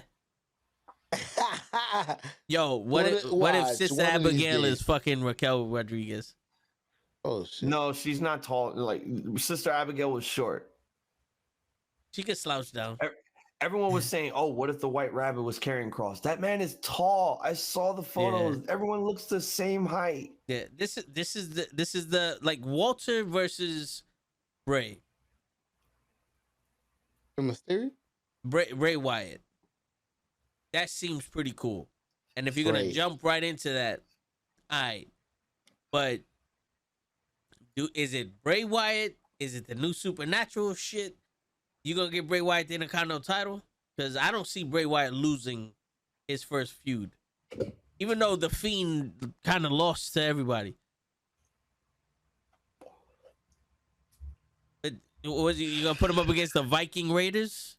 Veer's coming, baby. With what's his name? With Sarah Logan? I don't know. Maybe at this point, Veer is back in NXT. Yeah. The Raiders can join him. What? I don't know, man. He's back I like our prediction with Gigi about Bo Dallas. No, Bo Dallas is all right. So let's do this right now. Who do you guys think are in the fucking costumes? I hope it's not Grayson Waller because they're talking about Grayson Waller. I don't want no fucking basketball player, boxer, fucking DJ cocksucker that doesn't know who he is. So over. I don't know who the fuck he wants to be based off his attire. I don't know if he's a social media star or if he's a basketball player. He was supposed or a boxer. He's a guy that gets views. He's a viral guy. But he seems like if he listened to Cat Williams talk about Atlanta, where he had shorts, Timberlands, a raincoat, an umbrella, and a hoodie because he didn't know what the fuck was happening. That's his ring gear. He's player one, generic mode. There you go. Like Lisa, I don't want to see that fucking guy up there. Not with Bray. Give us Bo Dallas and throw anyone else in there. Fuck it. Get the Singh brothers. No, they're gone. They're fucking gone. They left during the Thunderdome era. Like, they were released. Yeah. My theory is this. Huskus the Pig Boy is Joe Gacy from NXT. The dude that looks like he's a preacher, like if he's trying to be Jim Jones from. Yes. Yeah. It's basically the dark version of religious Mormons and shit. Yeah. Okay. Grayson Waller is Mercy the Buzzard. It is him. It is fucking him. What? The Fiend. This is a wild one that I'm pulling out of my ass here, but the Fiend has to be Bo Dallas. It has to be Bo. Yeah. For Sister Abigail, I don't know for certain if it is Liv Morgan. It could be someone from NXT that not anyone is like knowing is like putting together. But there's also that theory where, you know, Liv Morgan and Seth Rollins blacked out their Twitter pages. So that could be a tease of one of those two being in the faction. Wait, Liv Morgan and Seth Rollins did that? Yes. Oh, Like, it was like after Extreme Rules, they blacked out their Twitter pages. I'm going with the White Rabbit being Tommaso Ciampa. What? Or if I want to be very, very surprising to everyone, I want to say Dominic Dijakovic or T-Bar from fucking Retribution and shit. They said they did that for Sarah Lee, for the passing of Sarah Lee. But I'm not them blacking out the Twitters. No, Bailey had her had a blue wristband, and that said Sarah's name on it. I think that's what he was talking about. That was during the ladder match. Yeah. But Dijakovic. Yeah, Dijakovic to be the White Rabbit. Yeah. And yeah, that's really it, honestly. Yeah, Joe Gacy, Grayson Waller, Bo Dallas. Well, again, I don't know if Liv Morgan's going to be Sister Abigail. Would you put At this, Alexa Bliss back in there? I would put Alexa, but not as Sister Abigail as what she was when Bray Wyatt was doing the Firefly Funhouse. That's where Lily gets involved. But that would have to be for Bo Dallas if he's going to be the Fiend, that he brings Alexa Bliss back into the family. That's why they're trying to call it like the Wyatt Six, like the Sinister Six from Spider-Man and shit. Yeah. Bray Wyatt likes horror movies and he's into Marvel Comics, which I knew that the faction was probably going to be that. So I don't know for certain who could be Sister Abigail. Okay, it could be someone that we're not thinking of from NXT. It could be Candice LeRae. Because you have Dexter Lumis there also with Gargano and LeRae. You could have the way with Wyatt, you know? That too, but I mean, I'm going to go in my gut here and just say it could be, it's probably going to be someone that they're bringing in from NXT. I can see and that. It's someone that we're not thinking of. Cora Jade. She turned vicious. I don't even want to think that it's her because she's nowhere near ready for TV. She still needs more work. Hopefully after her match at Halloween Havoc, it could prove that maybe she could still take some more time in NXT before they bring her up. Yeah. What about Gigi? Gigi Darling. No. You don't want to bring up Toxic Attraction? No, yeah, I don't want to break them up because it's going to come down to the point where after Bayley wins the Raw Women's Championship, that's when, Mandy will lose her championship at Halloween Havoc because that's when they're coming in. Yeah. But we don't know for certain if they're going to be on Raw or SmackDown, but we know we could have something planned for Survivor Series War Games, or we could have Damage Control versus Toxic Attraction inside War Games. Yeah. Yeah. That'd be dope. I mean, any one of these guys that we're picking would work. They just better not fucking be treated like patsies. That's the one thing about Retribution. Retribution was supposed to be like the second coming of the fucking Nexus, and that shit was like, psych. Here goes all the people that you wanted from NXT up, and we're gonna give them Laser Blazer. They're gonna be the dodgeball champions from the fucking Average Joes. That was one of the reasons why they got ruined. The reason why they ruined the faction was because these were guys that wanted to take down the system, that wanted to shut down the system within WWE and shit. And the minute the second that you made the announcement that you gave Retribution WWE contracts, what was their whole purpose worth then for having them sign with the company, for them to work with you when they were trying to work against you? Yeah. You want to answer this question from Late? Who fucked up the Nexus? John Cena, because he actually made the last minute call to change that whole shit for him to be the hero of it all. Yep. DDT on the concrete, no sell, fucking eliminates Justin Gabriel and Wade Barrett in under 2 minutes for him to win.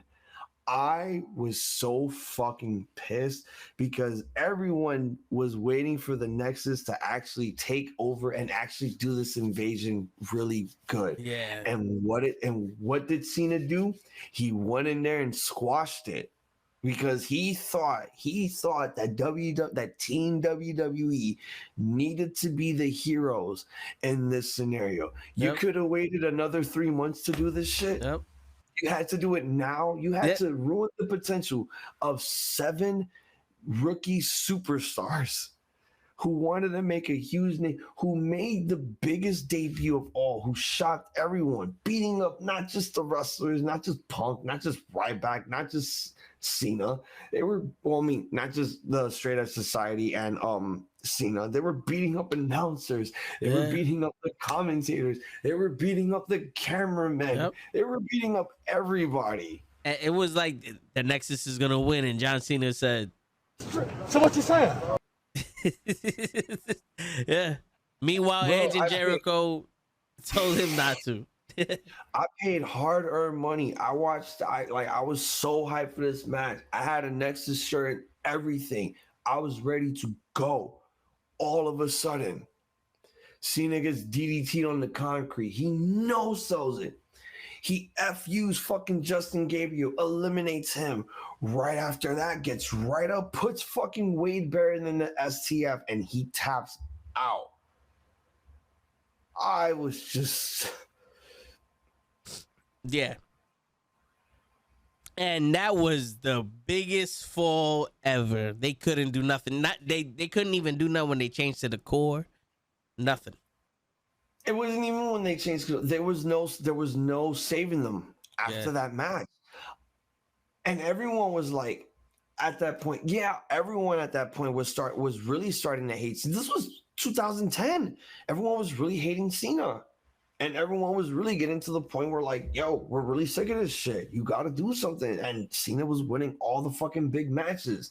And I'm like, why?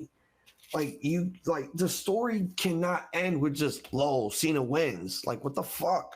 Word. Actually, show's still here. He's eating. He just turned off his camera. But no, yeah. Show, you want to give Ashley her answer before we call it a night? Yeah. To be honest with you, Ashley, my favorite part of the New Day is the comedic aspect. They remind me of me. The comedy, I get the comedy. I don't know why. Maybe because I'm crazy myself. But I like that they incorporate the way they are. I could tell that they are just like that in real life. Like they do many of the crazy things in the ring that they would do outside the ring. Like I'm pretty sure Woods is the same way when he does his little gaming. I haven't seen him stream, but it's awesome to see people be themselves. That's what people gravitate towards, not the fake people that you try to pump out. Give me somebody natural. That's when Roman became Roman, when he became himself. Yeah. I'll keep it a buck with everyone about the New Day with me. Like, first of all, it was kind of shocking to see Kofi be a heel because he was always a babyface, and it always was like, this is one of the guys right next to Rey Mysterio that's never gonna turn heel in WWE, or probably next to Cena, you know. But the minute they took their break and they became the New Day, and when I found out that they were heels, I'm like, what? Kofi a heel? That's not gonna work. But then at first it was like, when I saw the New Day gimmick, when I saw the vignettes, I'm like, I thought we were getting the what everyone was expecting out of it. I thought we were gonna get like, the Nation of Domination. Where did all this Tyler Perry shit come from? Yeah, I remember that. So after a while, maybe it took me a year to finally start, respecting these guys. And I think it all started with the Bootios. I think it all started with the fucking cereal. Yeah. And then they were tag team champions while they were heels. But then, while they were baby faces, they were loved everywhere. And it was like a New Day everywhere. New Day this, New Day that. Oh my God. Do you see these guys, talking about like innuendo, like inside jokes that, we adults would know that the kids won't understand? Yep. Like, do you not see the unicorn horns that weren't on their head? Do you not get the joke? Like, and then came the whole thing where they won the tag belts and they broke the demolition record, making them not only the longest reigning WWE tag team champions of all time, but the longest reigning African American WWE tag champs. Once they lost it, I'm like, okay, So that's over, right? It's over. They're not going to win the tag belts again. And they kept winning another and another and another and another. And it's like, yo, they're tag team champion. Like Kofi has the most tag team reigns out of all of them. Yep. Because he's won titles with Punk, Evan Bourne, I think R-Truth. I don't remember. But Yeah, I think so. Yeah. Yeah. But holy shit. When your whole tag division is just relying on one fucking tag team, you lost the whole entire tag division because you have nobody. You have nobody, not to just win the belts off of them, but nobody, nobody that has nobody contender enough to face the New Day. Yep. Because it just feels like the same old shit. Just like the same thing with the heavyweight division. You're only relying on one person. The same thing with the women's division. I say the same thing. It's always been an inside joke. Charlotte may be gone for now, but the minute she comes back, everybody is fucking irrelevant. It's now back to Charlotte again because that's what the division is all about. Charlotte fucking Flair. Yep. Okay? And that's the one thing I despise the most. You have all these great wrestlers, great talents in different divisions, and you're only relying on one guy, one team, one female, and one nobody just to hold on to a mid-card title for someone to, just for them to lose it to someone else. Yeah. We do not need Randy Orton to come back. But yeah, to me, like my favorite thing about when the New Day did their run was that Hell in a Cell tag team match with the Usos. You put the New Day and the Usos together, my favorite match of the night. Even though we got it 7,000 times, but that's me with the with the New Day. I just love their personalities. Yeah, that's the same with me also. Like the same thing every time I see the Usos in a New Day. Like, yo, I've seen this match 100 fucking times. I know it's gonna be great, but do we really need to see it again, my nigga? Yeah, yeah. How many times are you gonna keep pulling out greatest hits albums between these two tag teams? Yeah. Like I think within a 3-year span, they faced each other 12 fucking times. Yep. Or at least more than that. Yep. And then it started becoming the Usos and the Street Profits. Yeah, that too. And it was just like, even like after pay-per-views, they're still facing each other on Raw. I'm like, what the fuck? I thought this was over. Let's move on. Let's go somewhere else, please. And that was one of the benefits back in the day, like in the early 90s, where some pay-per-views you would see the Orient Express and the fucking the Rockers face each other every pay-per-view. But you didn't see them wrestle each other every Saturday night or every Monday night. There was like, the pay-per-view was once every 2 months, if that, and they barely wrestled on TV. So you just see this match and it's like, all right, this is a good match. You know what I'm saying? Like, so that's why you watch it now. You see wrestling 7 days a week and they're wrestling 3 out of the 4 days a week. It's like, all right, bro. For 4 months, we've been watching this fucking match. Is there another tag team out there?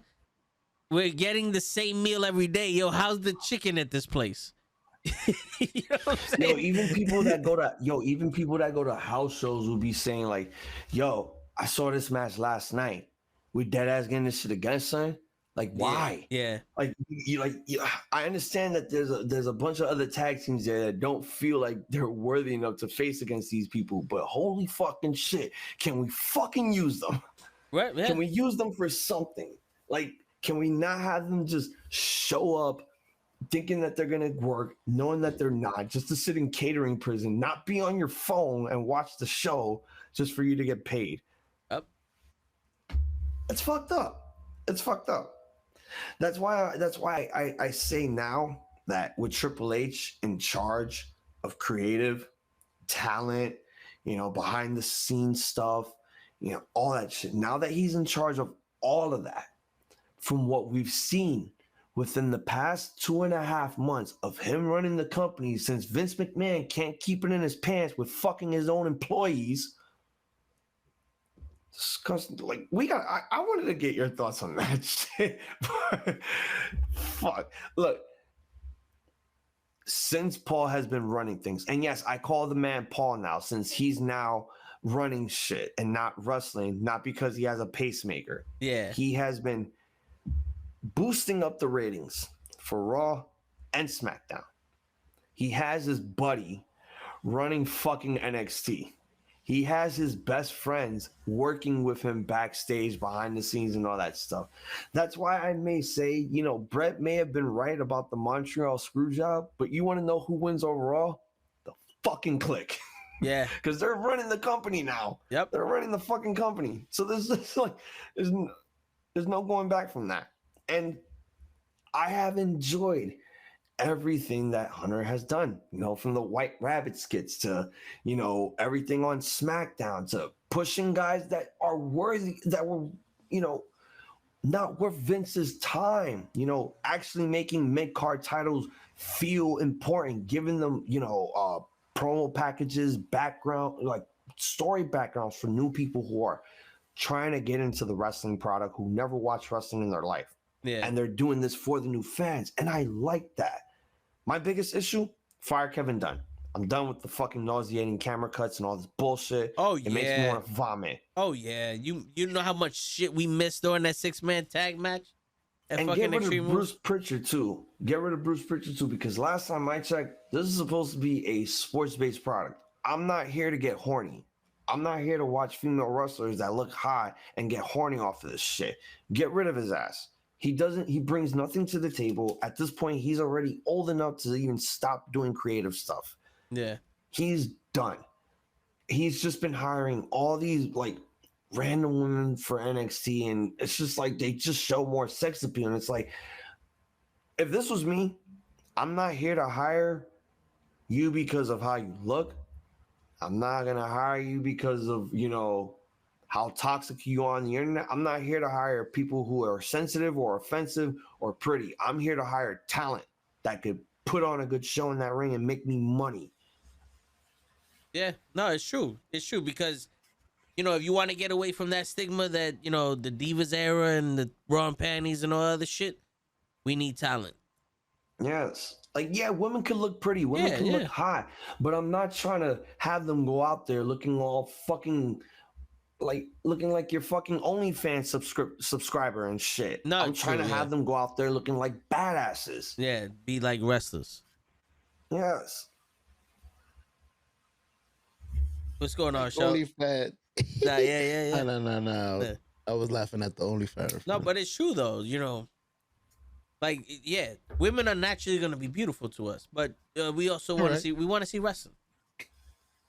You know, just like how you could sit there and admire Batista had a fucking phenomenal body. You know, because he worked out. But if he couldn't wrestle, guess what the fuck we would have said? Get him the fuck out of here. You know what I'm saying? Mm-hmm. I agree. Yeah, but so final thoughts. What you final thoughts on Monday Dynamite, Extreme Moves, whatever you want to say. What? We'll give it to you, Hazel. Look, man, Raw was Raw, and I enjoyed it.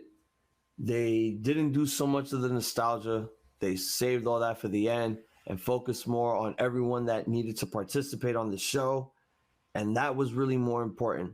25 years or not, you gave everyone who participated their moment, and you saved all that nostalgia for the end. Good shit. NXT as always. AEW, what the fuck are you doing? Tony Khan, stop doing coke. You are making MJF look so confusing and convoluted right now. It's like a fucking video game walkthrough that I have to process. Why is this guy being a tweener? He's supposed to be the heel. Make up your fucking mind, man. Get off the drugs. Do the drugs. I just think, like, maybe sometimes when I watch wrestling, I watch it to escape a few things, but sometimes it feels like maybe I'm trying to escape too much into this, and I need to step away from it sometimes. Yeah. But honestly, it's all I have. I don't have anything else to watch on my TV. No, am I get gonna watch Supermarket Sweep on fucking repeat every time? No, I get it.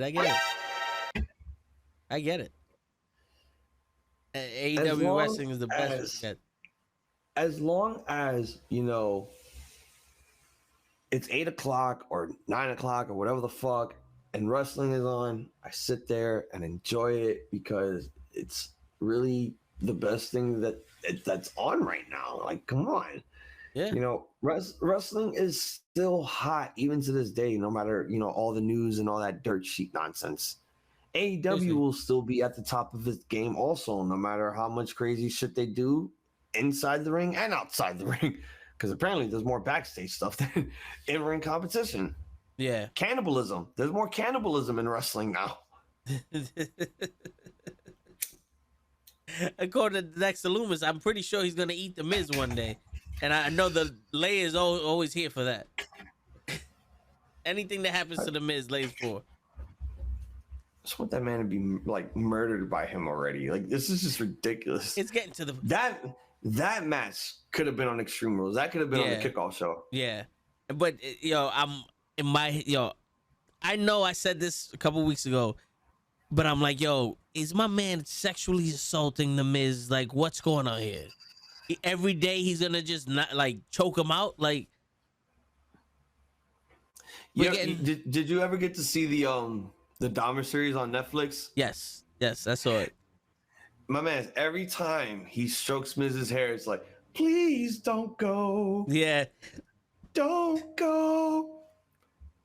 Yeah. Don't go away. we're gonna see Mrs. Skeleton bleached in a room like 2 years from now. Like, holy shit, bro. But yeah, I get that feeling too. I get that feeling a lot. I mean, I know Dexter Loomis is not Jeffrey Dahmer. He's not a cannibal.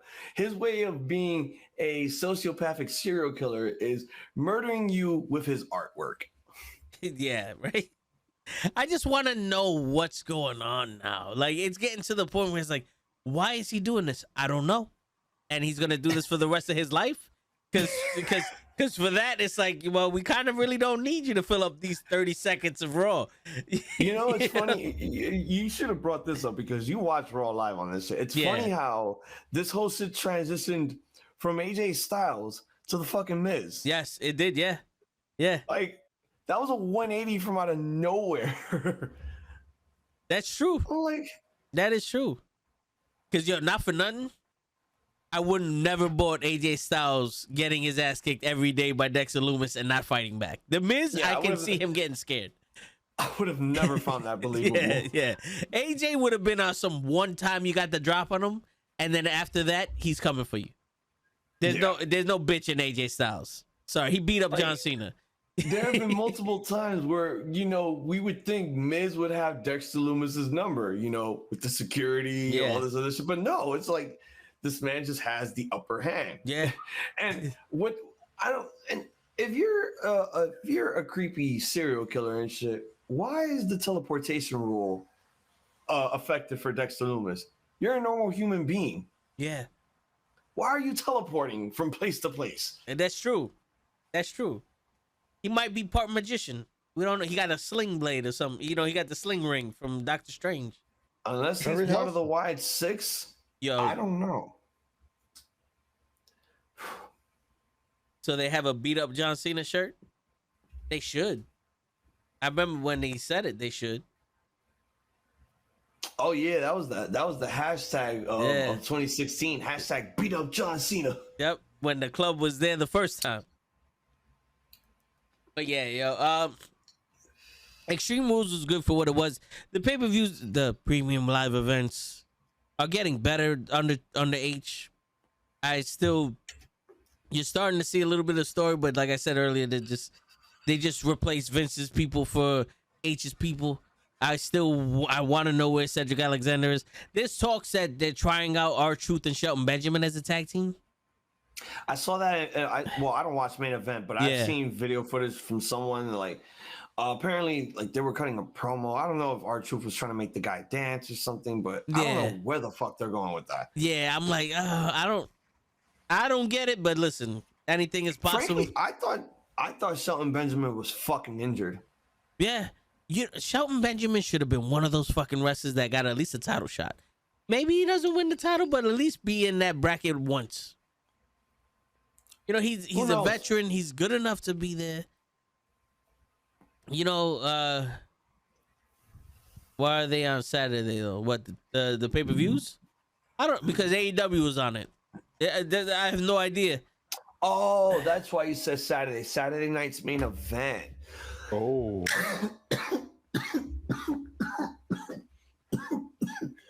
Uh-oh. I'm thinking that stupid main event show that nobody watches or talks about. That's like right after Raw, and I'm like, No, wait, yeah. they don't do main event on Saturdays, because then Raw would never be live. Wait. That shit is taped. Wait, there's a Saturday night main event? I think so. Oh, If shit. that's Okay. where Amy's going to, that's probably what Probably, it is. That's yeah. probably the Saturday night's main event. You know, and the one thing I would give Triple H is that when Vince was there, Finn Balor and the Judgment Day was on main event. He was main event Finn Balor for the wrong reasons. And I don't see him on main event now. He's actually on Raw, so that's a plus for me. But the AEW shit, I honestly think they're one person, like they're one actual good mind away from being a phenomenal show, because like put it, they have the best wrestling. When it goes just straight up wrestling, they have the best wrestling on TV during the week. Their stories do not stick at all, and they're a great mind away from that. And believe it or not, I feel like year one of AEW was the best year of AEW. You know, Yeah. Like when I look at this pay-per-view overall, and I think going forward, I think Triple H is basically writing a huge ass apology to the fans. Like, hey, sorry that Vince fucked everything up all these years, and I have to clean up the mess and shit and make you feel better. This show actually felt like NXT mixed with main roster shit. And I like that you could add a little bit of that stuff in there. And this was the first time in God knows how long, maybe 4 or 5 years, that Extreme Rules actually felt like an Extreme Rules show, with every match having a fucking gimmick. yeah, Not just, oh, the main event has to be Extreme Rules because it's the main event. Suck a dick. Like, yeah. No, come on, man. it's true. Yeah, it's true. You got to be very creative with this stuff. If you're gonna do a pay-per-view that's a gimmick, do the fucking gimmick and add more gimmicks to the matches. If you're trying to play this pay-per-view outright as a fucking pay-per-view, not just, oh, it's a gimmick show. True. That's like we have a Hell in a Cell pay-per-view and there's only one Hell in a Cell. I feel like every match should be a Hell in a Cell. If you're gonna do a Hell in a Cell, but then you just overkill the entire concept of the Hell in a Cell pay-per-view and the Hell in a Cell match. WWE already killed Hell in a Cell when they made it into a pay-per-view. yeah. And I'm like, And God they damn, made the that's fucking it. cell red. Right then and there, it's like, okay, WWE buried themselves a hole. But the minute you turned the cell red, you literally just said, I'm jumping the shark to Disneyland here. What the fuck? It's just, you can't see anything. No, it's true. Should have never made that cell red. And also, they kind of killed. They killed the Hell in the Cell when they had the first ever disqualification, where Seth went savage nomad and hit a ladder with a hammer. No, that started with Roman and Braun when Brock showed up.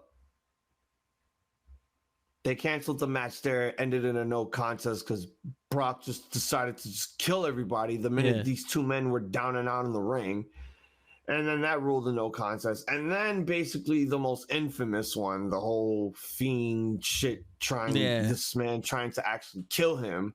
But I'm sorry, I thought O'Malley could have done that. Like, why'd the sledgehammer had to be the one to stop it all? Like, that was dumb. It was stupid. It's like, it just proved that WWE had their backs against the wall because they knew that the Fiend was so white fucking hot, but they did not want to take the belt off Rollins, and they figured this would be the best way to protect them by not having the Fiend technically lose, but have it be a no contest. This is supposed to be a Hell in a Cell. Anything goes here. You can't stop this fucking match. This match is supposed to be barbaric. Yeah. And that was when there was no fans, right? No, this had fans.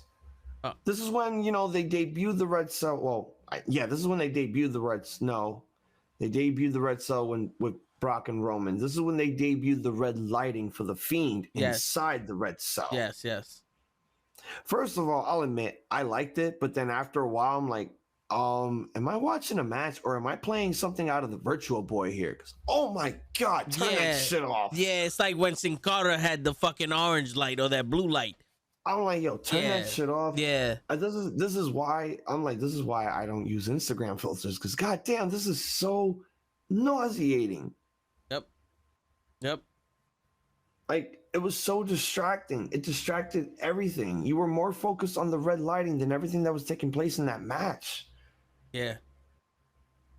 But let's before show falls asleep on us.